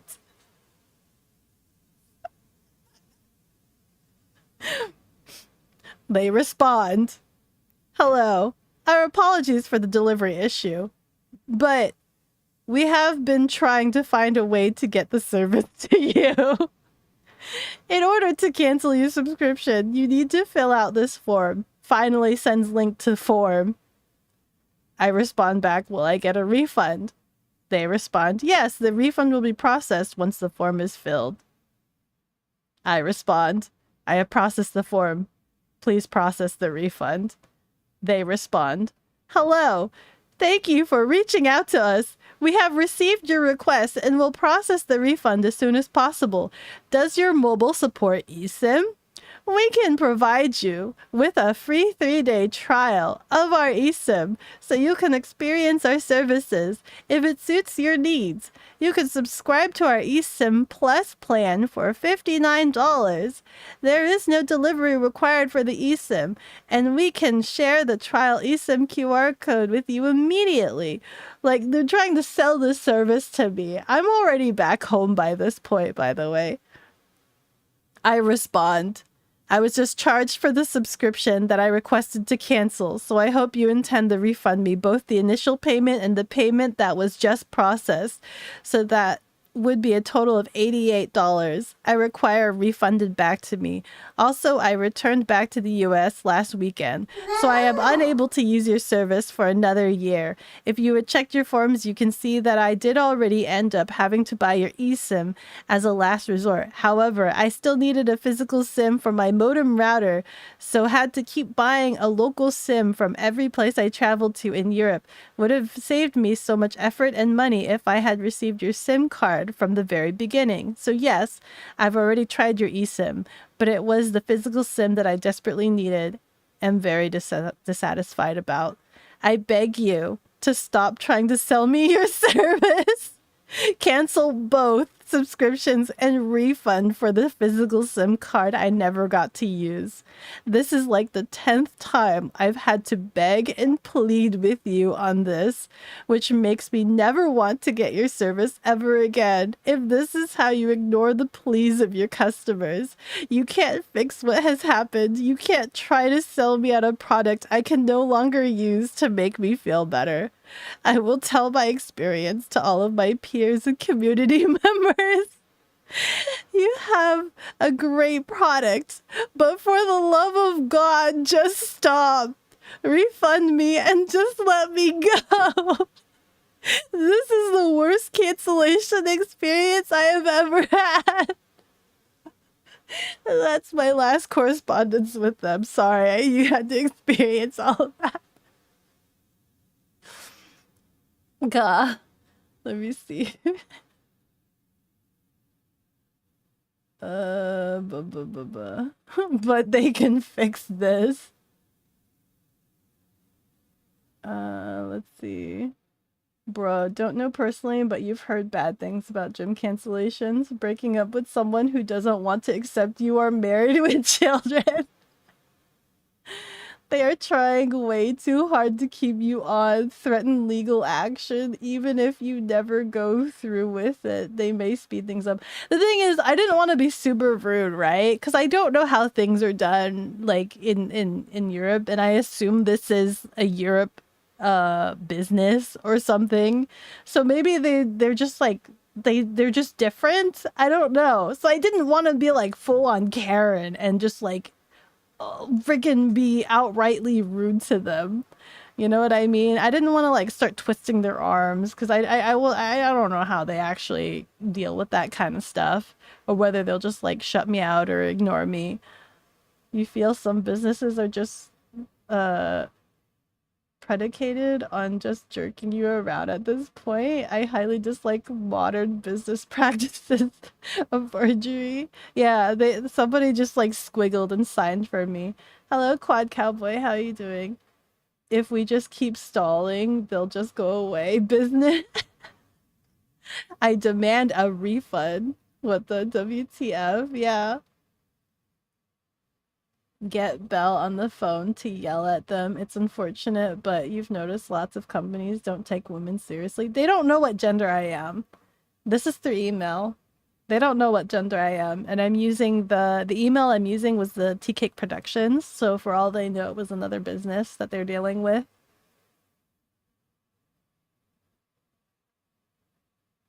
Oh my god. Freaky backshots. Hada hada. Thank you so much for the follow. With every level, I grow stronger. I'm sorry I missed that. I must have just been like reading my emails. Yap, yap, yap. Sorry. I do yap a lot. Don't cover. So, are they getting a good Yelp review? Any place I'm able to leave a review, I will try to leave a review explaining that. Such a headache dealing with that, yeah. But the emails you sent are hilarious. Really? My emails are like, please, I beg of you. Dear God, stop. For the love of God, please stop. Beko out here breaking up with a telecom company. I'm trying so hard to break up with them. Do you think they understand I want to break up with them? Is this how hard breakups are? Like a weird K-drama. Twist arms, even corpus fear, broken arms. We like the yapping. Now that was a crazy name. This is a yapping stream. This is a yapping stream. We clear yapping here. Anyway, sorry. So that's my dealio that I'm dealing with. I'm basically out like what, more than $200 worth because of trying to get the internet situated for the IRL streams in Europe because I think what the first one was about 40 some dollars, and then having to get the second one was like an additional 35 or something. 35. And then there was the eSIM, which was another 30 plus their plan, which was like 88. So there's like, yeah. It was kind of expensive. Internet for IO streaming is kind of expensive, and I'm hoping that I can get at least the 88 back. I'm hoping I can recoup that, question mark. And Spaceman is looking into options for like having better modems, because they recommended that modem to me, but it overheats like crazy. And he was thinking about he was telling me about building me a better modem option. Like there's an actual like modem build that he can do for me, but that would cost another $300. So I guess I have to save up money for that. I'd have to save up money. Like so I guess that's something we can look towards question mark. One option would be to sell my modem and then use that money for him to make the new one from scratch. But that means that I would be unable to do IRL streams for a while, for a little bit. Which I mean, if it provides better IRL stream experiences, that would be good. If it makes it so that it doesn't curl my SIM cards from the extreme excessive heat, that would be something good to consider. Tell your bank it was a fraudulent purchase you didn't make. The bank may very well get your money back. I'll give him another day and then I guess I'll go report it with the bank. I'll go check and see if I can do that. I need to see which card I used for it.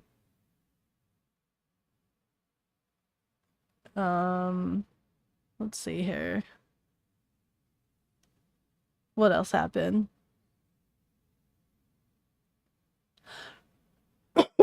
Oh my god. When I arrived, so yeah, I got this the SIM card and the first day at Rome. And then they had so I really in terms of the hostels, let's rate the hostels, okay? So in terms of food, Rome was the best and Paris was second place because croissants, and then Manchester was eh. There wasn't a lot of options. When I tried to search up food places in Manchester or like the UK, there wasn't really a lot of notable options, I think. Nah, not really. Not really. So there wasn't a lot of places to eat. Did you get to see the scooter festival? No, I need to check when the scooter festival actually is. I did go to the scooter museum though, but it was only a one room. The scooter museum was like a one room sort of thing in the basement of a scooter rental facility.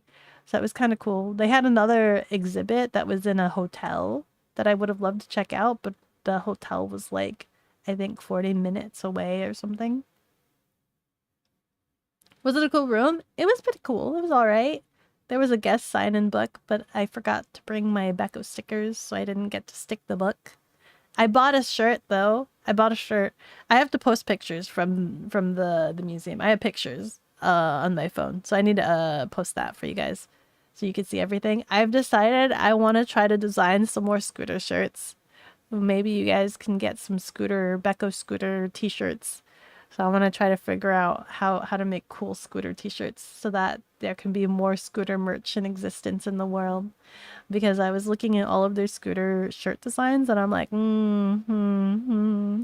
how can we make this more cool? How can we get more scooter t-shirts? How can we get more scooter merch in existence here? So we might see if we can make some Beko scooter t-shirt merch. What else happened? Oh my god. The first day. So and then rating the hostels. Let's rate the hostels.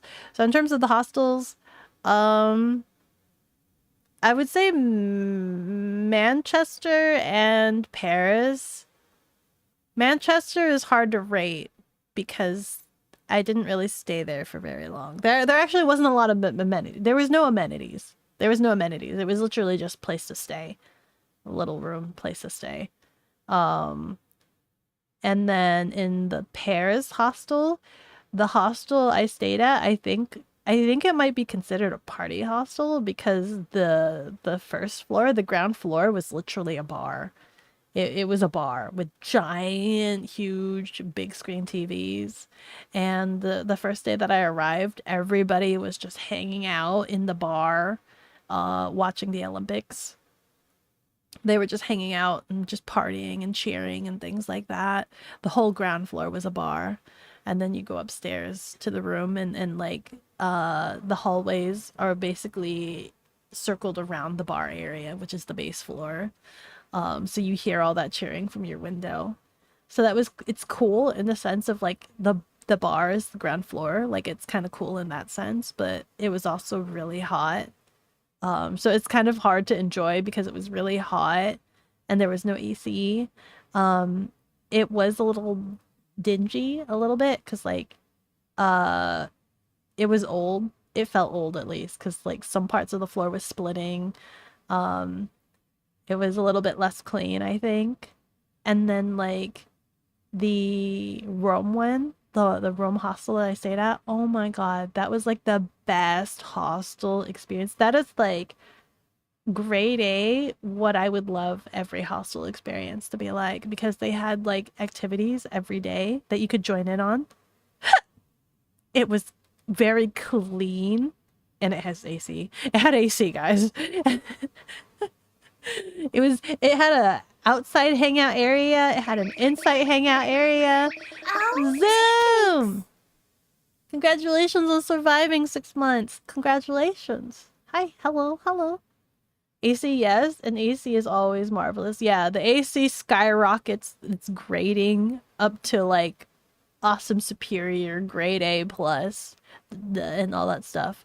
But like it was just really cozy and it had activities for you. So like if I didn't feel like wanting to go out into Rome or whatnot, I for example, day one I did the carbonara cooking class. I did both cooking classes, right? So the first one was I think on Tuesday was the carbonara cooking class. So I learned how to make carbonara. I now know how to make carbonara. And then on Thursday was the pizza cooking class. So I learned how to make pizza. And that was really fun. But the pizza hurt my tummy. The pizza hurt my tummy. But I love that. I love that it had activities. The other days I didn't get to do. There was like a movie night. The second day was like there was another day where they had a picnic and they would go to like a local grocery store so that you could pick up whatever stuff you wanted for the picnic. And then there was other things like a walk around tour and things like that. Free walk tour.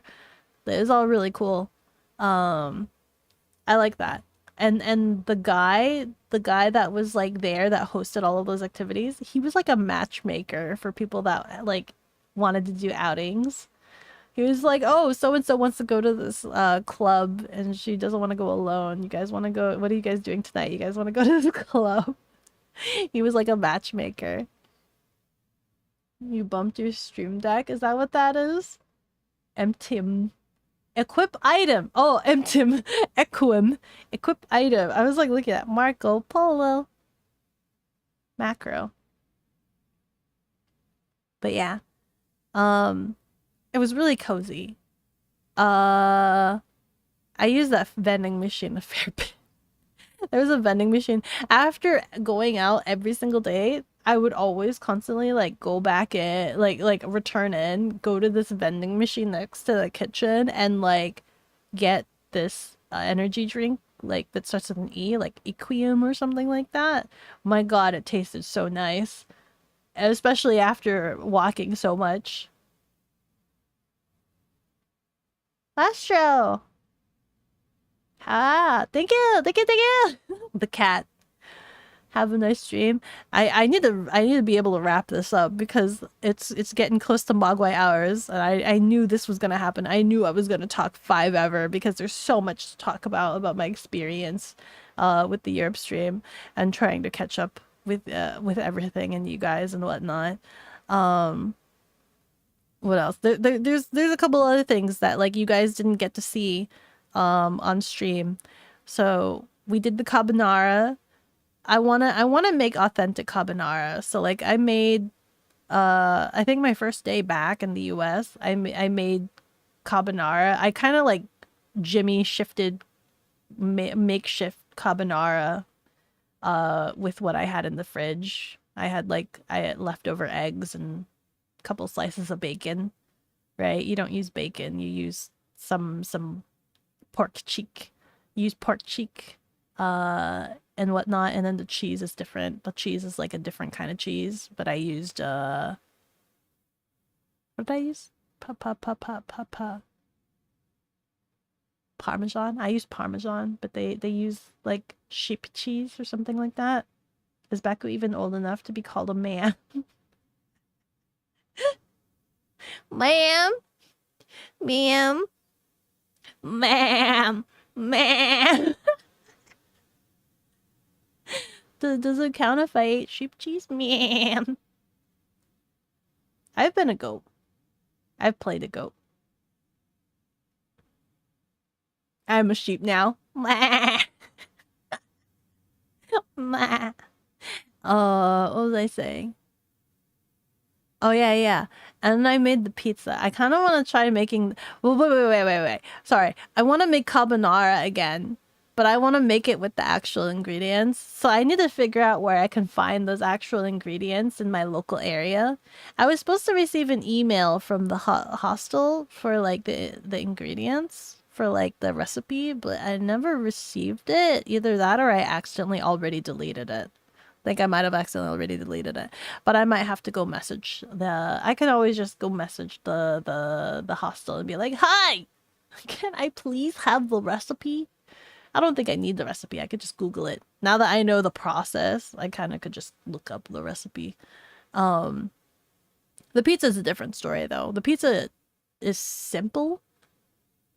It was simple, but also I am intrigued. I would like to know the actual recipe process for that because there's certain steps like he put oil in the sauce. Sheep, cat, Vtuber, Goku, sheepening. I want to make the pizza again. I'd love to make pizza for you guys. I know Spooky made pizza a lot. Spooky made pizza a lot at home and it always looks super fun to make pizza from scratch. Now I got to make it. So now I kind of want to make it again because it was super fun. It was super duper fun making pizza from scratch. So I want to do that again. What else? What else happened? What else did I do? Let me glance here. Oh yeah. There was freaking. I went to that spa thing afterwards. Okay. I went to the spa. So like after we got disconnected in Rome, right? It was like super hot and all this other stuff and super sweaty and I had looked it up. I was just like, you know what? There's a spa in the area. Let's go check that out. And we checked out the little spa area and the guy was just like, "Hi." I'm like, "Hi, I'd like to try out the spa." Like, sure. And they're like, "We're having a sale. It's like 50% right now." I'm like, "Cool. I'll do it." And they're like, "Right now?" I'm like, "Yeah." And they're like, "The spa doesn't offer any massages right now. Sorry. We don't offer massages until like September." And I'm like, "Oh, that's a disappointment." And they're like, "Yes, but you'll have the facility all to yourself. You reserve the whole facility for like 2 hours or something, right?" And I'm like, "Wow. I reserved the whole facility for 2 hours? Really?" And they're like, "Yes, all to yourself. Is it just you?" I'm like, "Yes, just me." And they're like, "All to yourself. You could do whatever you want." I'm like, "Okay." So like, I go down. This guy escorts me down to the facility, okay? And I go down there and I enter in and the first thing you see is like the changing room to the left, right? I walk in there and there's like two benches, there's a shower to the left and then like a toilet, bathroom and then a sink on the right. And so like the first thing I register is like, "Okay, I was wearing a bathing suit underneath, so I was wearing a bathing suit already that day because I had precognition that I could potentially want to do something like this, and I got down into my bathing suit and I put on that robe, right? And so I walked out of the changing room and you walk into there's kind of like a lounge waiting area. There's like a fireplace in there and I don't know, it's like a chill place. There's like a TV. I guess you just kind of relax question mark if you wanted to, and then if you go past that room is where like all of the little spa chambers are. There's different spa chambers, spa experiences and things like that, right? And so like I go in there and there's like more chairs and stuff. So I go back and I grab my things. I grab my bag and stuff and I put it in the pool area. And I go swim in the pool.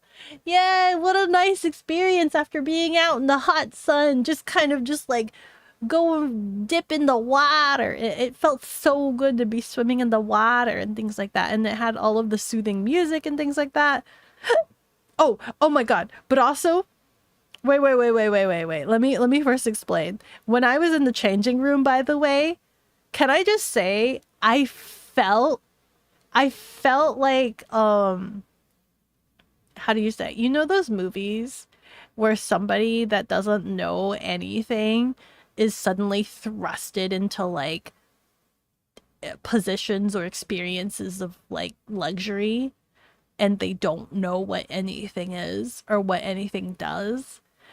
I felt like that. So like, you know, like what's that one movie where that chick became a princess suddenly, like Princess, is it Princess Diaries or whatever? And she's just like all whatever mishaps and doesn't know all of this regal stuff. That's how I felt. I was looking at what was I looking at? I was like looking at all of the different contraptions and things and like the robe and like looking at the hair dryers and things like that, and I was just like so confused.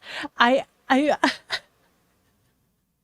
I felt so derpy. I felt so derpy because I was just like, you know, well, I don't know how to use any of this thing. I'm so like unrefined, non-regal at all, has no idea how anything luxurious works. Freaking. I was just like looking at everything and I didn't know what anything was. They had certain buttons for things. They had this experience where like what is it? The thing was called like hot to cold, and it basically rains down water onto you at different temperatures. Talking about tea cake production branded swimsuits. teacakeproduction.com for Beko merch. Would you really wear TK Productions branded swimwear? Because I can make that happen. We can put you guys in a swimsuit if we really wanted to. I could do that. You guys want that? Don't worry, Becca, rich people confuse all of them. I felt so like unrefined and derpy, like looking at all of the different things and not knowing what anything is. I was just like, oh, Becca Brandon Speedos. I think that's an option. we can make it happen. We can put it on the to-do list. Anyway, yeah, there was one of the experiences. My favorite experience was the hot to cold, where it basically just showers down waters of different temperature. But what was really nice about that experience was that like when it was misting down the different waters of the different temperatures or whatever, and like it would rain down one and then it would open the next nozzle and you'd have to like walk through and go to the next nozzle, walk through and go to the next nozzle, right? It was also releasing essential oils because I could smell it. I could smell the different essential oils. It started like one of them was some like lavender or something, and like the last one was like eucalyptus. Like I could recognize it. I recognized the scents. I was like, this is eucalyptus. Like, wow, this is nice. This makes me feel all sorts of nice and relaxed and whatnot. Some shirts and a water shirt. We could make it so. And water shoes. I don't know if it has that option yet. And then what was it? Oh my God, they had a steam room. And I've been in steam rooms before, but this steam room was so steamy. Like I sat in it and it felt like there was steam in my eyeball. Do you know what I mean? Like usually some steam rooms, you kind of just feel like you're in a steamy room and you're like just kind of like you have you just kind of in a steamy room and you see the steam, but you're still kind of yourself. But in this steam room, I felt like the steam was in my eyes and in my head, is how steamy it was. There was just so much steam. It was so intense. Oh my God. And then the sauna. So this is where part of me was also feeling dumb. This was where part of me was feeling like luxury dumb, okay? Where I just didn't know. I didn't understand anything. I felt like a caveman. I felt like a caveman because like I went into the sauna. I knew the water bucket. I knew the rocks, hot rocks, and you just put that there and it goes right? But like I'm looking at the chair and there's like these two contraptions that are on the chair and I'm looking at them and they have like 4-prong seats and they kind of wiggle back and forth. They jiggle. They jostle a bit. For the life of me, I could not figure out what that contraption was. I didn't know if I'm supposed to sit on it. I didn't know if it was a massager. I didn't know if I was supposed to rest my legs on it. Sorry.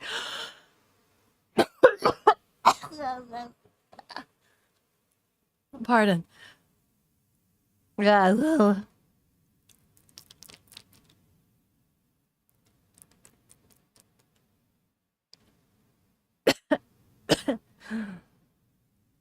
When the steam from the dishwasher hits, that kind.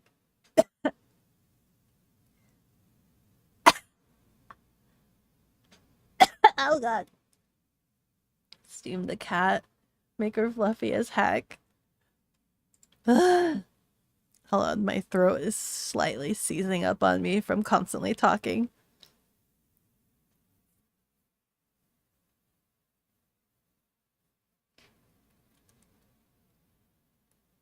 Fluffy Beko, we need art ASAP. Use a Maine Coon as a reference. You know what's funny is that when people ask what kind of cat I am, I say Maine Coon.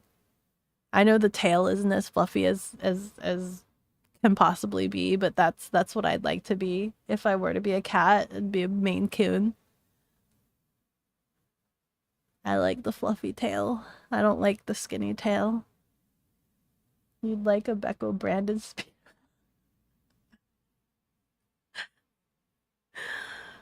I can look into that. We can see. We can see. We can look at options. But anyway. Did I post a picture of this weird contraption? I did. If you look in the freaking Cat Invades Europe, there's like it's got 4 circles that like tilt in different directions and they jostle, like they rotate around in circles and things like that. And like it's just like that. It's like that. I don't know if I'm supposed to rest my head on it, rest my butt on it, rest my leg on it. Like I'm like looking at that and I'm trying to figure out what it could be used for and what it's supposed to be used for, and if it would be an absolute sin for me to sit on it, right? Like if think about it, if it's supposed to be used for your head and you're supposed to sit on, like lay your head on it, and then I just come in and I put my butt on it thinking that it's like a butt massager. Like I'm just trying to think. I'm like, but what if I put my head on it thinking it's for your head, but it's actually a butt massager? Or a foot massager. I thought about that too. I'm like, what if it's a foot massager? But what if people put their heads on that? And I'm like looking at this, I'm like, I don't know how to use this.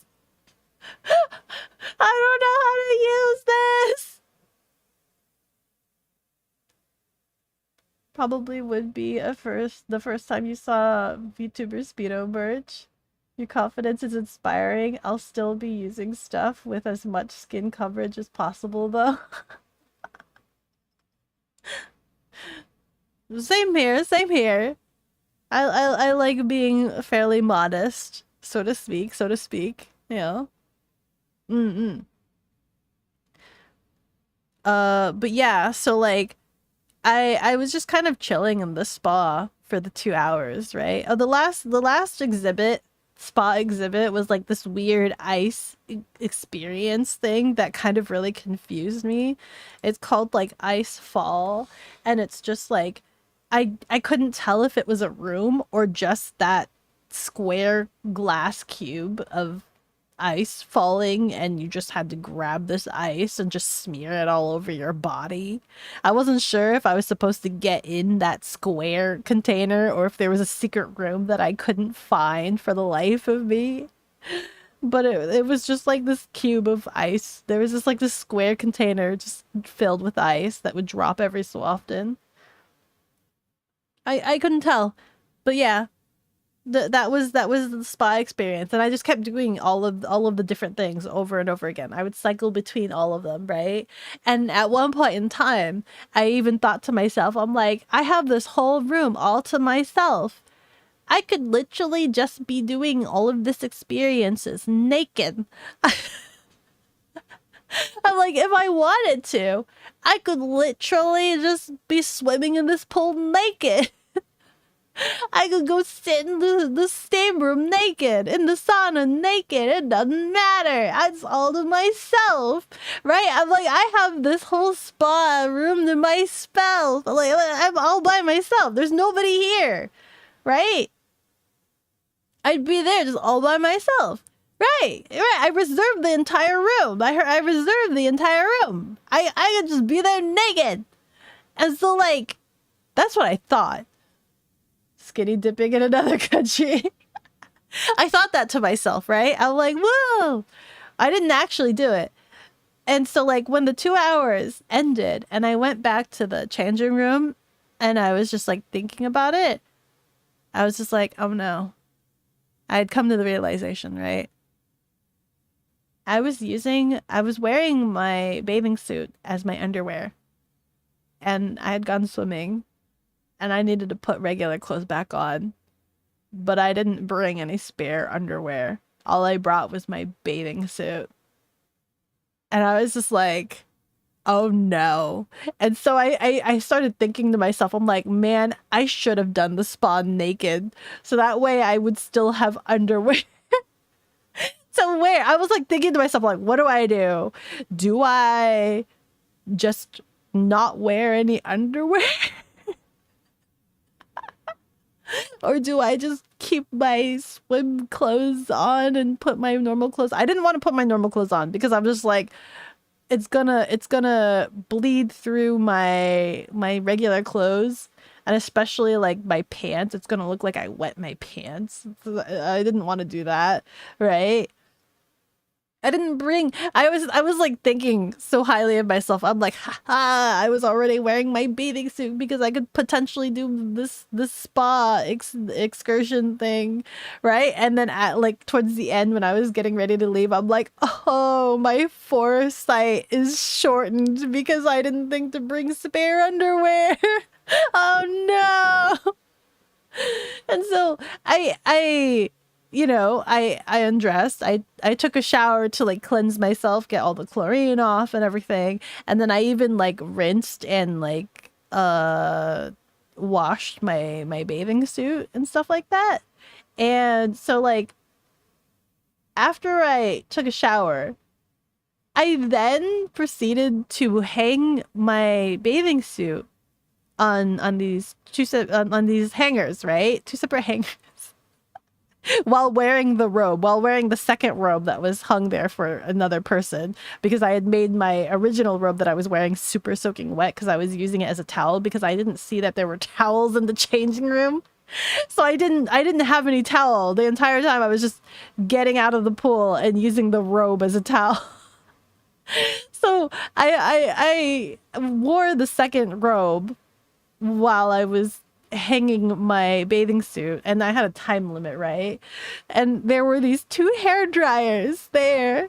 So I spent a couple of minutes dual wielding hair dryers and trying to dry my bathing suit. I was spending time. So like you just hear the hair dryer going off and you think, oh, you're drying your hair. My hair was still soaking wet when I came out. They're like, what are you using to dry? I was like dual wielding these two hair dryers to dry my bathing suit so that I could wear it again to come back out.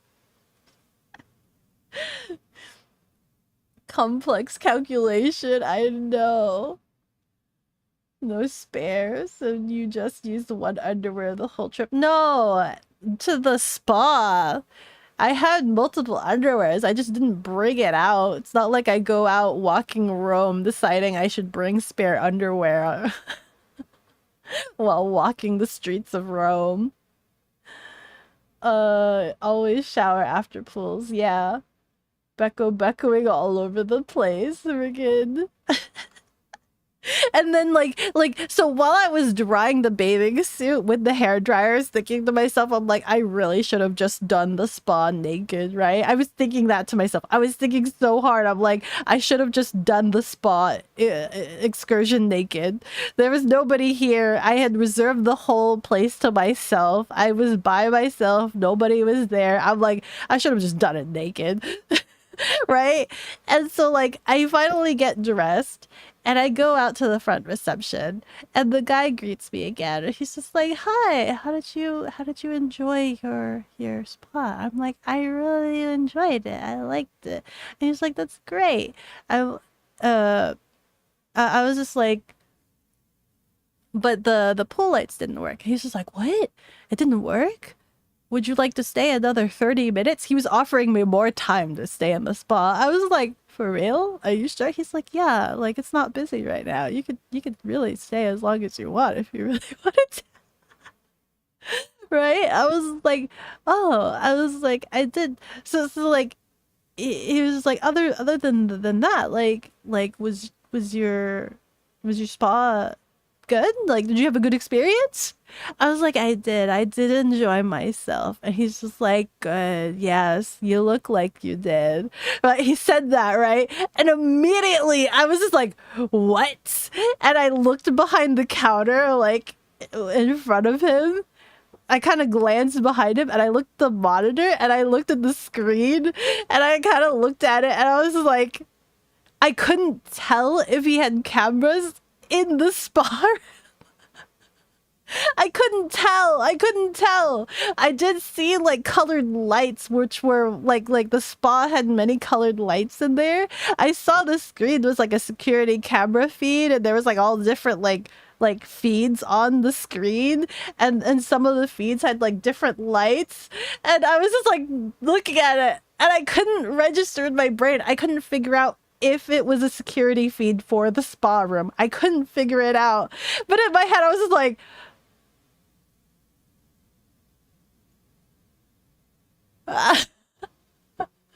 just the words, "You look like you had fun."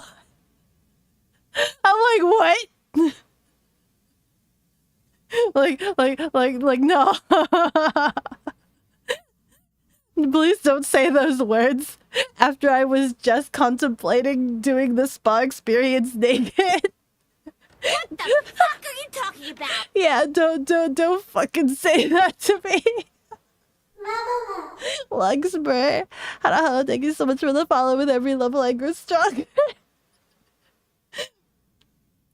It looked like a security feed. It did look like a security feed. Like, you know, where it has all of those like camera squares. It has all the square feeds and things like that. And like some ports of it had like colored lights. And I'm just like, oh. It's not technically a private area, so it makes sense to have security cameras. I'm sure they didn't have it in the bathroom, like in the shower area itself, but like in the spa area, I'm like, oh my god, I contemplated going in naked. Hold on, were they lurking to 10k without follow? What do you mean? Hello.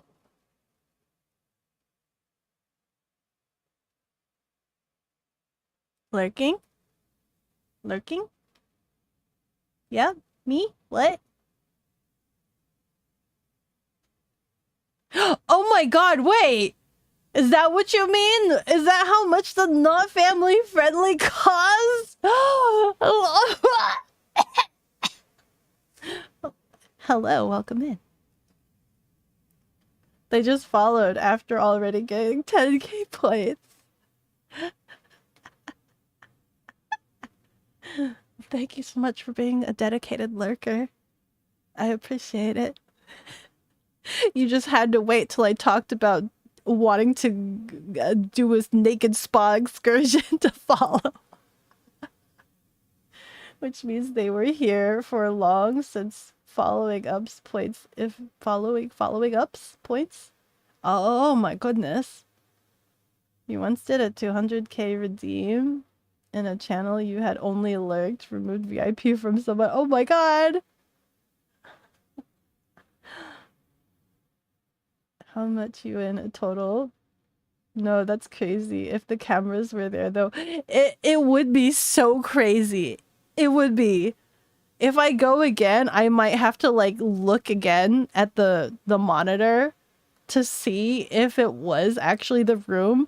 I was in so much shock that like I was looking but not registering what I was seeing. I just saw like a monitor, like a security feed, like multiple screens, and then some of them had colored lights, and the spa room itself had colored lights, and so I was just like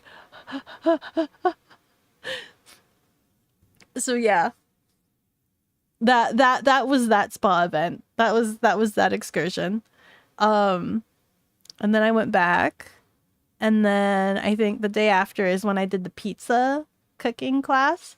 I don't think I did too much on that other day. The day that there was the pizza cooking class. I think what did I do? I think I went to the Coliseum that day really early in the morning, and then I retired early because it was very hot. And then I just did the cooking class. Yeah. So there wasn't too much that happened that day aside from that one family that I was telling you guys about in the Discord, where like I passed by a family that was like these two kids that were maybe younger than like 7, right? They're younger than 7. They were maybe like 5 and 6 or something. And one of them had a baby in a stroller. Mother, father, and everything like that.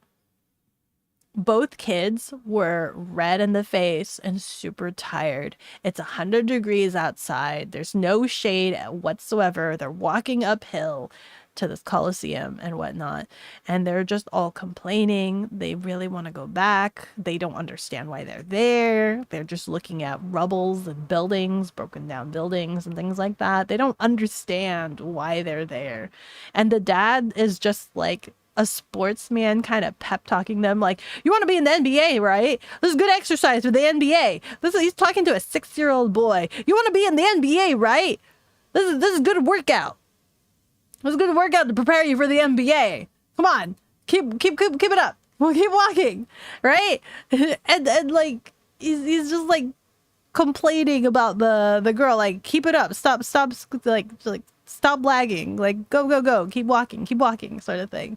And then like we both reached to the top of the hill where there's like a view or whatever of some ruins, right? There's like a huge archway, but for the most of it, it's a bunch of ruins, right? It's a bunch of broken down buildings and like rubble and rock. So like my pictures, they look really cool, right? It's like a nice scenic view. But to kids that are like 6, 5 years old or something like that, it's just a bunch of rocks. It's just a bunch of broken buildings. And these kids are like so heat stroke driven. They're red faced, short of breath. They're so tired. It's hot, out of breath. And the dad is just standing there and is just like, man, see, look at this, kids. Like, look, isn't this view just worth $1 million? Like, this view is like worth millions, guys. You gotta really appreciate this view. And I'm just standing there like looking at this, and I'm just like, I'm feeling so bad for these kids. I'm feeling so bad for these kids. I'm like, I get it. This is a really, like, not a lot of people get to say like they get to travel overseas or internationally or whatever, right? This family was clearly American. I could hear it from the accent. They're clearly American. So not a lot of people could be like, oh yeah, you travel the world, you get to see these views and like these iconic landmarks and things like that. Freaking these kids, they don't understand any of it. This is torture to them. When they're older and they have more context and they're just like, you know what, Rome is actually cool, I would love to go see Rome and see the Colosseum, you know, like when they have a little bit more understanding of what this all means, then it'll be like, oh wow. But right now these kids don't know anything about Rome. They don't know anything about what they're looking at. They just travel overseas and it's 100 degrees outside and they're seeing a bunch of rubble. You gotta start them young. I'm sure LeBron didn't start basketball when he was 16. I get that, but listen, they can work out at home. They could play sports at home. It's not like he was freaking dribbling basketball while walking up the hill to the Coliseum. And that's why you don't travel with kids unless it's for them. It's just torture most of the time. Yeah, pretty much. I felt so bad. I kept trying to think if it was like that for me growing up, traveling. Um, but like I never got to travel overseas before. The only time I got to travel overseas was to the Philippines, and that was once when I was 11, right? So the youngest age that I can recall traveling overseas was 11. And unfortunately that was also for a funeral. So it wasn't exactly torture as so much as it was like a mandatory life event for me at that age. Anything younger was still within the US, and it was like I think the only other thing that I could think of would be like having to go see some grottos or some cathedrals. There was like some cathedrals that were nestled into some grottos or something like that. um I don't know. I didn't mind it when I was a child. I didn't mind it too much. I think it was more of a hindrance for my siblings. My siblings weren't a huge fan of it. So then it became a big nuisance for the entire unit because it would become like a fiasco of trying to appease them, sort of thing. But I was always the outgoing one. I was always the outgoing one. The only time I've ever had an issue traveling on like vacations and things like that was when they forced me to when they forced me to go into a freaking wax museum. That was the only time I ever gave an issue. And they forced me to go into a freaking wax museum. Darn Romans can't be bothered to pick up their man, ain't no kids appreciating looking at the outside. You know, my mom took us to a bunch of castles when you were like 3. You don't remember nothing. Yeah, I don't remember too much. Really, as a child, if I don't remember too much. I actually barely even remember going to Disneyland, which is why I kind of want to go to Disneyland again.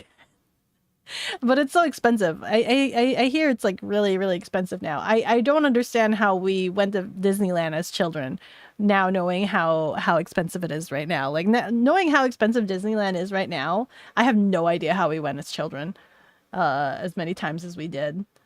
How can you afford that? How can you afford that?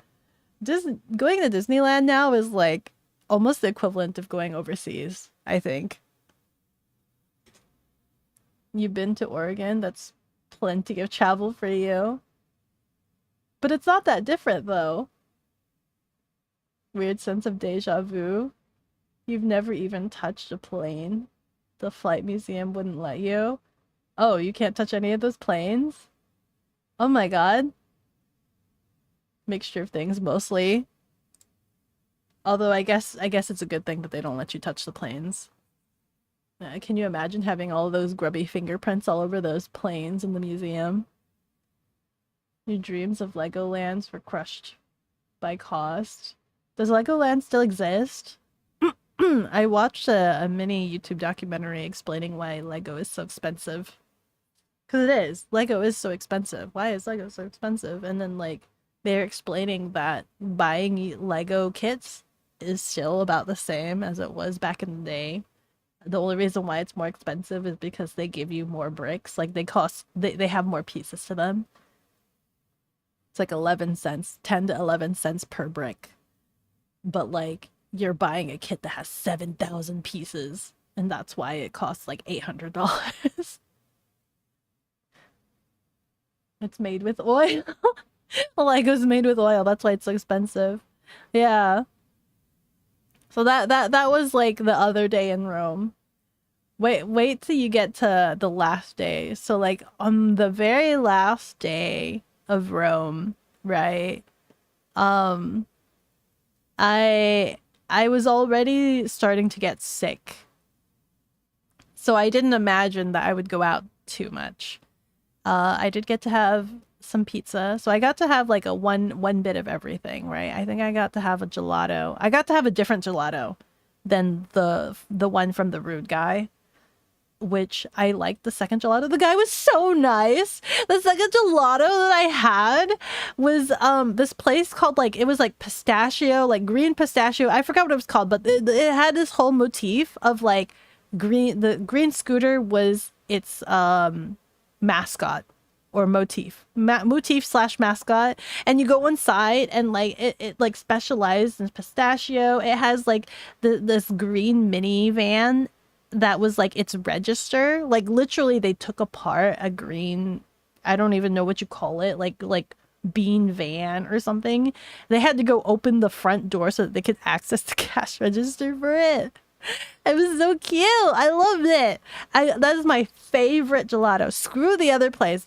You know what's funny is that the other place that I went to, I think was also a TikTok highlight location for gelato. But I don't recommend it. Screw that place. Screw that place.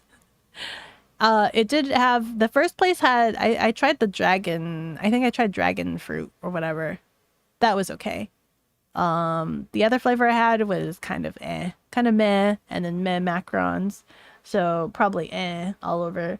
But the second place, oh my God, I loved it. And the guy was so friendly too. I literally walk up and I'm just like, pistachio and caramel, and he was just like, and you get a third flavor, and I'm like, a third flavor, and I start panicking, right? Because I was only prepared for two. I was like, a third flavor, and I was like looking at everything, and I look at him, I'm like, what do you recommend? I'm like, what do you recommend? And he was just like, he gave me a great big old smile and he laughed. He was just like, I recommend the chocolate chip or blah, blah, blah, or blah, blah, blah. And I looked at all of the three. I'm like, I'm like freaking one of those Animal Crossing characters that are just like, and I'm like chocolate chip. So the flavors I had was pistachio, caramel, and chocolate chip. And he gave it to me on a cone. And oh my God, each flavor was super delicious and good. I had such a good experience. I loved it. I loved it. Super good. So I recommend that place. That has the Beko guarantee. Beko approved. Beko stamp of approval, that place. I'll get a picture of it. Hold on. I'm pretty sure I have a picture of it. I mean, I know I do. I don't know if I posted it already. Let me take a glance. I don't think I posted it already, did I? No, I didn't. So I stopped on that day. I stopped on that day. Yeah. So I didn't post it yet. So I'll post it. But oh my God, a man who loves his job. Truly, I know. It was super tasty. Their quality control, customer service is immaculate. Lego is probably the only toy brand you still trust. That's nice. He was such a nice guy. Yeah. Going back to I'm looking at the pictures to make sure that I'm covering everything. I did pass by a ramen place. I had to fight so hard to not eat at any Asian restaurants. I kept seeing Asian restaurants and I'm just like, ramen place, right? I was like, oh, interesting. And I'm like, no. We need to try the local stuff. I went to a place called That's Amore, which I believe was another TikTok brand place, TikTok recommended place that I've heard of. I will say I get the feeling that it was a little bit hyped up. Like, it is a tourist place. I will admit that I think it is a little bit of a tourist place, but the food was still so good. I was eating that pasta. I had the mushroom creamy pasta or whatever, and I was eating that. And you know, like when you eat something and you like you curl your eyebrows up and you look like you're slightly in pain, but it's not. It's the good kind. Like you're just like, For me, that was like almost every other bite. Every other bite, I was like, I would stop, have put the pasta in my mouth, and I would stop and be like, I was like, I'm like, I don't care that this is a tourist attraction stuff, but this is actually kind of good. and it was good food. Good food is good. Good to go. Wants to test. Yeah, it was so good. That's the more I was like, I ate everything off of that plate. And I was gonna be good with just that, but I decided to have dessert too. It ended up becoming a habit to just try the dessert, right? At whatever place I was eating at, because I have a bit of a sweet tooth. After I eat a meal, I kind of want something sweet afterwards. And I was debating, I'm like, I could go find some other place to get dessert, but also this place already has dessert. My God, that pasta was good. I'm looking at the pictures right now in the Discord. I'm looking at the pictures right now, and oh my God. Oh my God. That pasta was so good. And then I had the dessert, which was I think it was not the tiramisu, because tiramisu has coffee. I had I forgot what that had. That was that was good too, though. It was just cream. It was just crazy. It was the craziest thing. It was just cream, but it was tasty. Beko licking the air to not let the steam go to waste. That pasta was so good. I would have loved to eat there again. I was almost tempted to eat there again just so that I can have the pasta again. But I was just like, no, I need to try a different place. I need to keep trying a different place, right? So I think the day after or whatever. Yeah, the day after. So I didn't post pictures of my meal. I must have forgotten to post pictures of the meal. The place where I took a picture of the Save Water, Drink Beer plaque, I had a different place. I went to a different place, and that place I had pesto pasta, which was okay. It was all right. It was okay. Yeah, it was the pasta was nicely cooked and everything. The pesto was as I imagined it was pesto. God damn though. I love mushroom pasta. My God. I didn't try anything else. So first day was the mushroom pasta. Second day was like pesto pasta. And then like the third iconic meal that I could recall was I had mushroom pizza. That was good too. I love that mushroom pizza. That was actually really good. All in all, I love mushroom. Oh, I also had the sandwich too. That was also really good. That was super good. It was massive. That sandwich was huge. The sandwich was huge. Despite all that whacked out, it's nice to hear that you still enjoyed yourself. I wish I could have eaten more food. I'm so disappointed that I wasn't able to eat more food. If anything, I feel like I only ate like what? I ate maybe on average like 1 to 2 meals per day. I would have loved to eat more. I think the only time I ate more than like 2 meals was at Paris. And that was because anytime the stream died for whatever reason, I was like, oh, I need to go find the nearest local cafe or something where I can sit at. And because I didn't want to just sit at and loiter, I would order something. So I would have something small, but they were never meals. So like I never had a full meal in Paris other than that steak place. So in Paris, I only had like that one. I technically had like that one meal, which was that steak place, but like everything else was like a croissant or a cupcake or croissant. So like I was only having like really small itty bitty bits and things like that. But I would have loved to have more meals. I would have loved to eat more pasta. I want to eat like more pasta stuff. If I could, I would love to stay like a whole month in like Italy. Not even Rome. I don't even need to stay in Rome. There's too many tourists in Rome, okay? Too many too many tourists in Rome. Just give me some place in Italy. Give me a lot of food. I want to eat the I just want to eat the food. Now that she's talking about good food, we just add 4 more hours to the stream. No, I can't. I didn't eat that many meals. Okay, so it can't be 4 more hours. I didn't eat that many meals. If I ate more, there would be so much more I could tell you about. So much more. I think I also had like a sandwich on the first day too. When I was getting the internet, yeah, I had like a sandwich at the train station. But yeah, I'm so disappointed that I didn't have more meals. I'm so disappointed. We can't have that. Next time we literally have to eat a ton more. I watch a lot of those like the shorts, the YouTube shorts where it's just like I went to Italy for 2 weeks and this is what I ate there, and it's like a whole montage of gelato, blah, blah, blah, blah, blah, and it's like it just sounds like it's so much food. But then when I think about how much food I ate when I was there for like what the 4 days, I'm just like, dude, I only had like a couple of meals. I only had like that one sandwich at the train station. I had the carbonara that I cooked at the cooking class. I had the pasta for dinner that one day. I had the pesto, so I had that's amore pasta, and then I had the pesto pasta the second day. And I had the pizza that we made in the cooking class, and then I had the pizza that I ordered out. I'm trying to think if I had anything else.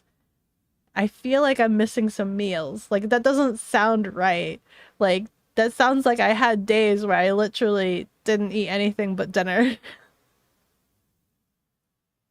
Sending you by Canon to Italy for food trip. Yeah. I think next time we go, we need to go not Rome. We need to go find somewhere else that's not fully, like, heavily induced by tourists. Like, what's another one? What's another place? Beko skipping sleep for more food next chat. No sleep. Hold on. I need to look.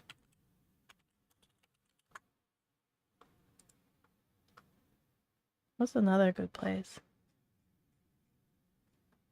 I mean, I still would love to go back to Rome itself because I do want to try out some other things that were there. But like we could literally go anywhere else. We could go to Naples. We could go to anywhere. We could go anywhere. I think Naples is also a high tourist attraction area, isn't it? Whatever Bari is. San Marino. That's where Lupin takes place.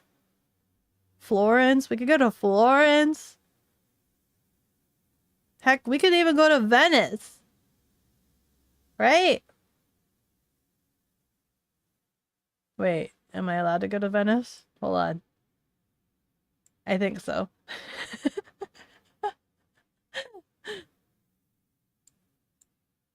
Holy crap, that kind of looks expensive. Hold on. We can go anywhere.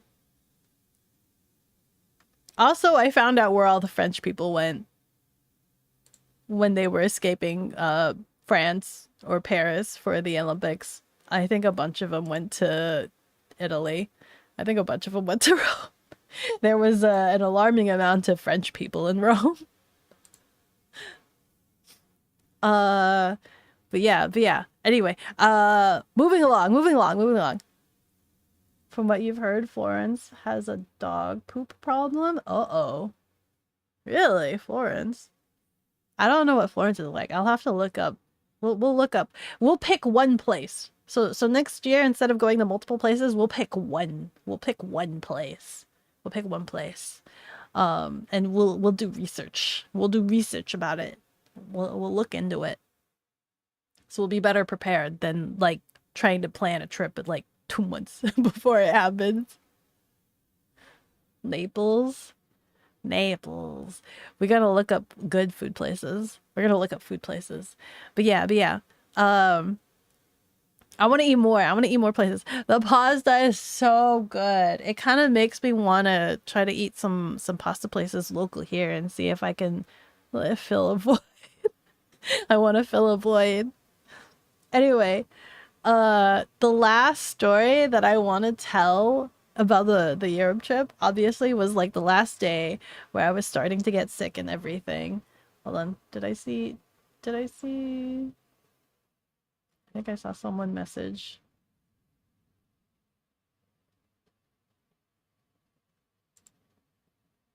Hello, Echo.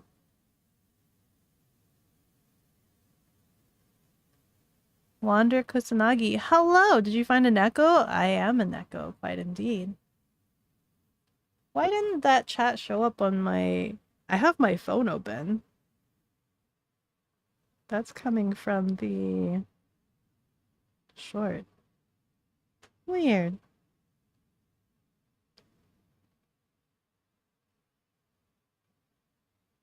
Yeah, that's weird. It didn't show up on my phone.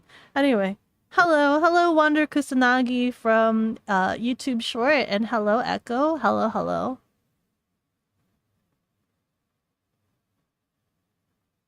Have you been very demure, very mindful? What do you mean? Been very mindful? Have I been very mindful? Of what?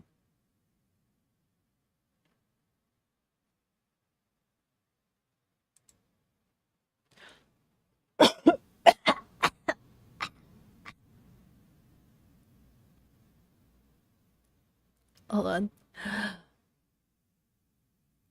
But yeah, the last story I want to tell was obviously on the last day where I'm like, I'm going to be leaving this day, but like at 2 o'clock in the morning. So I had the last day. I had the last day, which was the day before, to do things. And like, I decided, you know what? I've already I have like I had a blister on my foot since Paris. I'm super tired. I've been doing so much walkies, feet hurties, achy, body achy, and I'm starting to get sick, feeling slightly unwell. That spa trip was actually kind of nice. I wonder what massage places are around. And so I kind of looked it up a little bit. I was kind of curious. And I saw that there was a lot of Thai massages. I'm like, okay, cool, whatever. I've never done a Thai massage. I just assumed it would be like any old regular massage, right? Any old regular massage. I didn't know that there was any distinct difference between Thai and regular massages. I don't know, Swedish massage. I don't know. I've never had a Thai massage. I find a place. And I go in and I'm like, hello. And they're like, hi, reservation. I'm like, I don't have one. Would like to reserve. And they're like, oh, would you like to come back like tomorrow? And I'm like, I leave tonight. And they're like, oh, okay. Come back at like 1 o'clock. I'm like, okay, yeah, I'll come back 1 o'clock. I go out. I think I have a meal or something. I come back. And they're like, okay, what would you like? And I'm like, I would like this bundle right here. It's like a 2-hour bundle. So it's another 2-hour bundle, just pure massage, right? And I'm just like, it was a good deal. It was a really, really good deal. For 2 hours, it was a good price. And they're like, okay, yep, come this way. And so I wore my bathing suit again because I'm not sure what to expect. I wore my bathing suit. And they bring me into this back room, and the lights are like, well, there's like the bed. Hold on. Ha!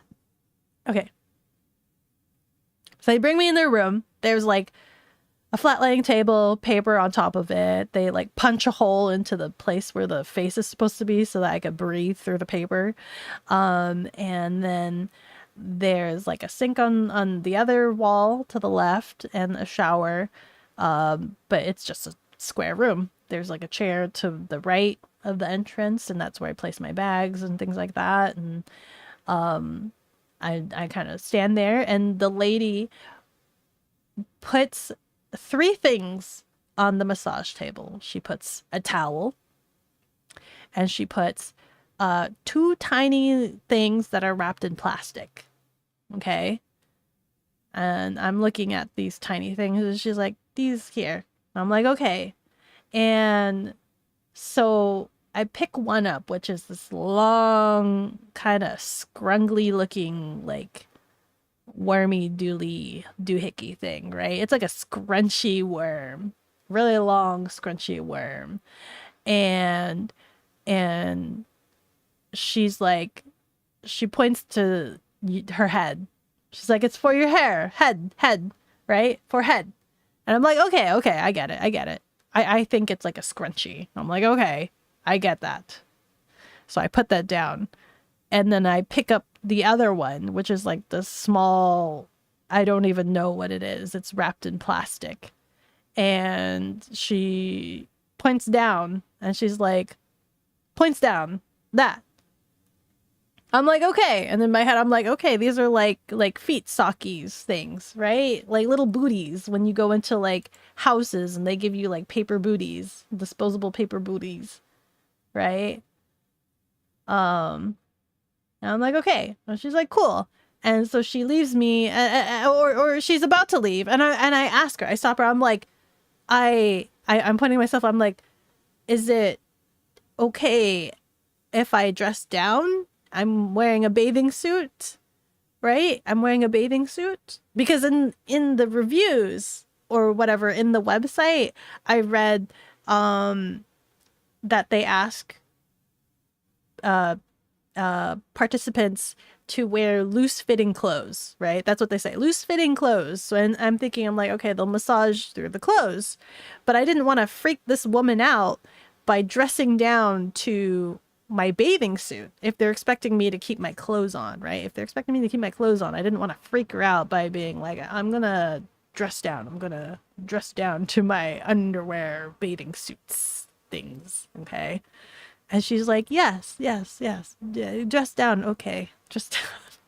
So then she leaves me, closes the door, and I proceed to take off my overclothes, right? I'm wearing my bathing suit underneath. And I look at the long scrunchy thing, which is for the head, and I try to stretch it over my head because I think it's a scrunchie, but it's not. I have to unwrap it, and it's actually a hairnet. So I'm like, okay, hairnet. I couldn't figure out why it couldn't fit over my head. So I put that on. I have a lot of hair. And so then I grab the other thing, which I think are little foot booties, and I open the plastic up, and I unravel it, and I take one look at it, and I go,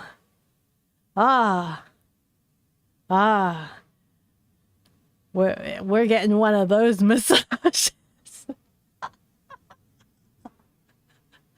In my hands, I have what I can best describe as a paper thong. And I come to the realization, oh yes, dressing down is required. Dressing way down is required. I'm like, oh good, I'm gonna have a very deep, thorough massage. Okay. So I was like, so no bathing suit. Paper thong.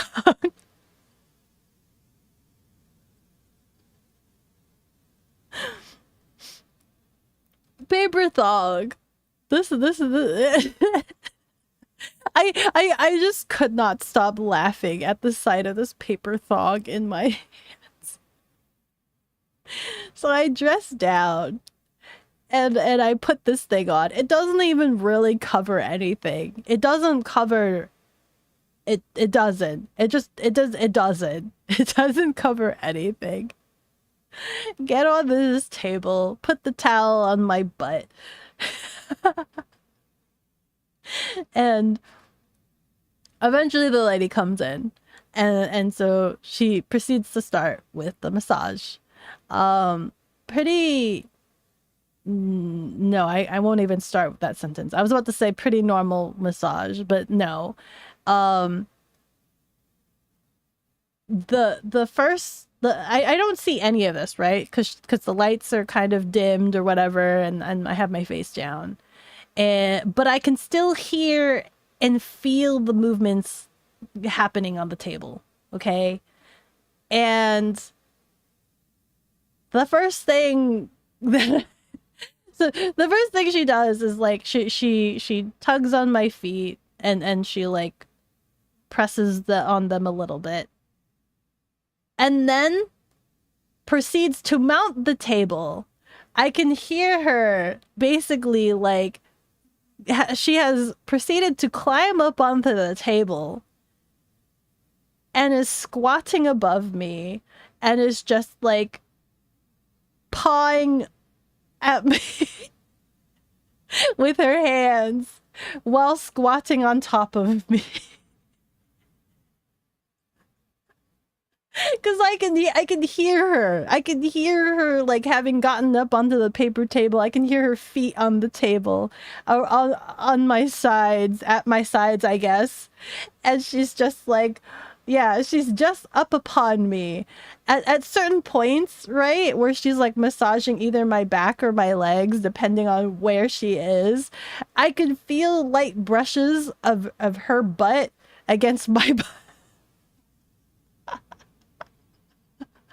And I'm just imagining this tiny Thai Asian lady just kind of Asian squatting on top of me while giving me this deep tissue massage. And just thinking to myself, yep, I don't know if you can get this kind of service in the US. I'm like, I don't think you could. I don't think you can get this kind of service in the US. To my knowledge. I'm gonna have to look this up now. I'm gonna have to look this up because I've never had a Thai massage before this point. But I'm just like I'm bemused. I'm amused at the imagination in my head of this lady just kind of squatting on all fours, giving this massage. So for the first hour, it's kind of pretty normal. Besides that, right? Besides this lady, was this link a Thai massage in New York City in Discord? You'll link one, and really, I have to look at. I'm gonna have to try a Thai massage local to the US now to see if I get the same experience. You're about to Jen handled Beko dressed in paper like a pinata. Paper Thong is your favorite was it Bollywood folk band? Paper Thong is a band, Highwood Cho. And you eat those clearly. Have you been very demure? Not necessary. You can find massage places all over. Yeah. I can find I've had massages before. I can find massages all over. But like this was my first time having a Thai massage. Like usually like regular massages, they try to be very modest. They massage you. You either keep your clothes on or you keep your bra on. You know, you keep your clothes on. You keep your bra or underwear on, and they're very mindful of that, right? They're just like, we don't do like no questionable, like there's no sexual lawsuits going on or anything like that. We got to be very careful about where or how we touch you versus this little Asian lady mounting the table on top of me to be able to give me a full scale massage all over my body while I wear a paper thong, right? There's just kind of like a difference in experience, I think. So after the first hour, I think the first hour was the full body massage. Okay. Really great. Nothing, it's really great. It's cool. The second part I think was the legs and feet massage or whatever, which is something that was really needed or whatever. The first lady tags out and tags in a new lady. They swap. The new lady comes in. She has a bunch of tools, accoutrements or whatever, and one of them I think is like what I can best describe as a jade roller, because I've seen these before. I can't confirm because I never looked at her, right? I never looked at her, but like I felt it. She was using some hard contraption to like massage my ankles. That was actually kind of really painful. She didn't need to use that, especially around the ankles. Like around the bone area, it was really painful to be rolling this metal, like I think it's a jade roller is what I think it is. And she was using it all over my ankles. And that hurt a lot. And I'm just like, I kind of wish this lady would not use these tools. She does not need to use these tools. They do not help. They're not very helpful. But she also was like tugging and pulling on my feet and massaging my feet. She massaged my legs, which was really nice. And at one point with the first lady, I did also flip over. I got flipped over. So she massaged my neck area and my face. Yeah. So I did that. So I think so I started face up with the second lady. So she was tugging at my feet and massaging that and all that stuff. Most massages, careful, mindful. Thai massages, road roll. Yeah. Oh my god. Freaking. I'm pretty sure these ladies saw like every bit of me, right? Because for one, obviously when they're massaging different areas, they have to move the towel around, and the second bit was like I'm wearing a paper thong that isn't even properly fitting, so I'm pretty sure they saw every bit of me in this dimly lit room. But whatever. At one point, basically the highlight of the second lady that happened was oh, by the way, the entire time from the moment that the massage started, I enacted myself as Liquid Cat. So whatever they did to me, I just let them do to me. I lifted a leg. Yeah, they do that. Massage me, roll me over, like whatever they did or needed to do or like lift or whatever, I let happen. I was very much in tune with Liquid Cat. I was that. I was very malleable to them. I allowed myself to be very malleable. I was very quiet. I was very much just kind of not necessarily sleeping, but was just kind of there. I don't know if they were used to that. They thought that I was sleeping, but I was just like, no, I'm still here. I'm just chilling. So like towards the end of the massage for the second lady, she asked at one point, can I give you stretch? Can I give you stretches to help wake you up? And I'm just like, yeah, sure. Right? Yeah, sure. Whatever. I trust this lady. I trust this little Thai Asian lady wholeheartedly. And so then she proceeds to jump up on the when you say yes to a little Thai Asian lady, when you say yes, when she asks you, can I give you stretches, and you say yes, you are giving her consent to let her do absolutely anything to you, and you are just going to have to take it. She proceeded to jump up onto the table, and she swung my legs up into the air.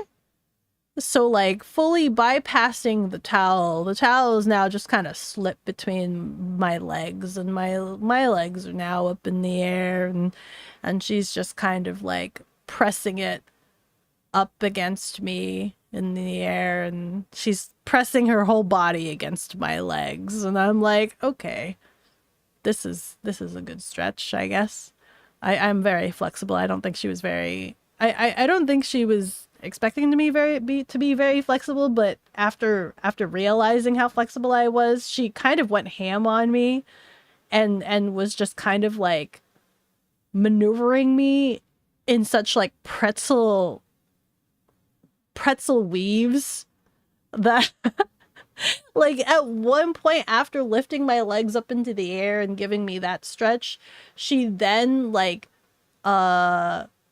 braced my legs down and held my arms up, and then like swung me up and forward, completely just foregoing the towel, right? Towel is no longer concealing my how do you say, my chest nubblies. Towel is no longer concealing chest nubblies, and she's swung herself behind me. She's now behind me, so my chest is exposed. Towel is really not really doing anything much anymore, and she's like wrapped me into what feels like a wrestling move grapple, where she has woven her arms around my arms, placed my hands behind my head, has pressed her knees behind my back, and then tugged. And then I just go and I'm like, the submission pose, yeah. Beko the wrestler. I'm like, wow, yep, this lady knows what she's doing. She's surely maneuvering the Beko liquid cat in whatever which way. She's like cracking parts of me that I didn't know she could crack in such a manner. Punch the Beko. I had a very thorough experience. A very thorough experience. I was not disappointed. I will say that for how tiny she was, man, she was strong. I do not want to get in a fight with a little Thai Asian lady. I don't want to get in a fight with a little Thai Asian lady because, man, she had a lot of strength in her, right? Becca's Beko getting stretched. Yeah. Friggin', she had a lot of strength. I've had a fair bit of massages before, and I just gotta say, 10 out of 10, I would totally have a little Thai Asian lady massage me and pretzel me again. I would let her pretzel me again. You just don't get that kind of service, I don't think, in normal like massages. They're too modest. They're just like, we got to be careful. No sexual assault claims, no lawsuits or things like that. Versus little Thai Asian lady, may I give you stretches? Yes. Well, okay. I getcha. I give full consent each and every time. You can pretzel me anytime. I wonder if I can do that to someone else. I wish I knew the exact pose that she had me in, because she literally had me like arching backwards in a weird pretzel move For Beko to be calling someone tiny, holy snap, she must have been tiny. I think she was fairly tiny, yeah. I think I might have been like a forehead taller than her. Um, yeah, I think I was probably a forehead taller than her. I really wish I knew the pose that she was in, that she and I was in. I wish I could see what pose we were in, because I would like to see if I could try that on someone and see if I could crack their back that way. But I'm pretty sure that's very dangerous and probably shouldn't do unless you have proper training. You lurked. Thai massage, New York City. Oh, Shadow, did you miss that whole story? You're gonna have to re-listen to all of that. If if you watch the video you dropped, you can probably learn. Oh my god, I'm gonna have to. Yes, I'm gonna have to. I want to now. That was such an experience. I'm gonna look up Thai massage places local, and I'm gonna let you guys know if it's the same experience that I had here. Because oh man, I don't care if the girls were flopping in the wind, but listen, my back was cracked in ways I didn't think it would be.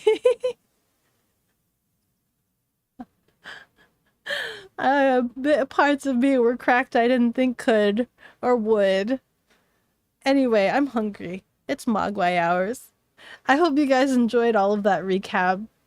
I hope you guys enjoyed. I missed you guys so much. I missed being here. I miss being here. Did you guys miss your cat girl? Glad you're feeling better. I'm feeling a little bit better, but I'm also massively hungry, and I can't wait to start being able to eat like real food with flavor. Good yapping. There was a lot of yapping that happened today. There was a ton of yapping. Yep, yep, yep, yep, yep, yep, yep, yep, yep. Avi run, Beko gonna ragdoll you Thai style. Hey, Avi did wrestling, so she should have some endurance, right? Avi should have some endurance to it, theoretically speaking. Oh my god, I see the knock knock icons to people that I don't even know. Ooh, Yan has special events. What special events is she doing? Oh my god, it's her 2nd anniversary stream. Let's go raid her. Oh my god, hello. I don't want to knock knock her. Can I please just highlight her name? Please let me just highlight Nian's name.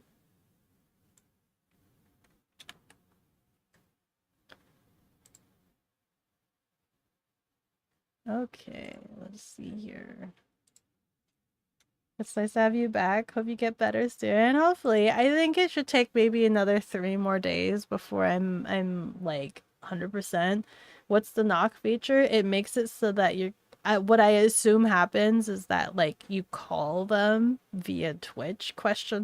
And it opens up your webcam. It automatically turns on your webcam, which is a very dangerous feature for VTubers. So yeah, don't do that. Don't do it.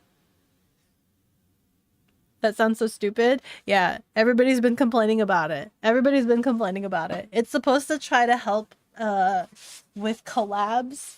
It's supposed to help facilitate easier collaborations and things like that.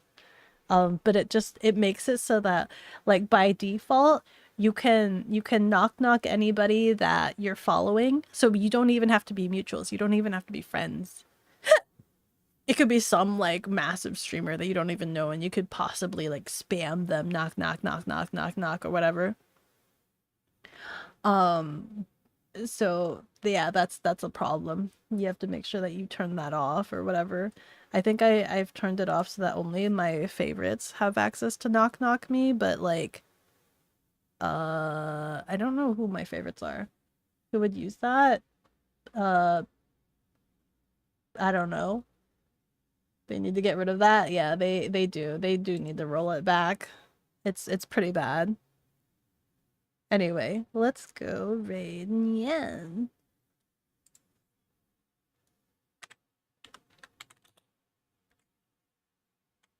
There you go. Perfect.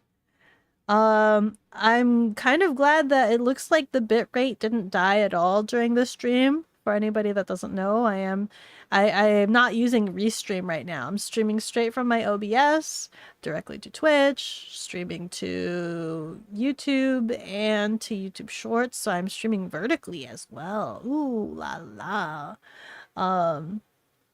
And I didn't do that before because it was breaking my stream. I'm doing 6,000 bit rate. I hope the video quality is okay, question mark. I'm only doing 6,000 kilobits per second, 1080. That's it. But it seems to be doing fine. Have a nice night. Yeah, I'm so hungry. I can't wait to eat. Long the purple cat. I don't think I have any other streams for the rest of this month. I think. I'm sorry. I know I just came back, but I won't have another stream for a while because oh no wait, I do. I have a stream on Saturday. I have another just chatting on Saturday. So I will see you then. And then I will be gone for the rest of the month. Goodbye. Goodbye.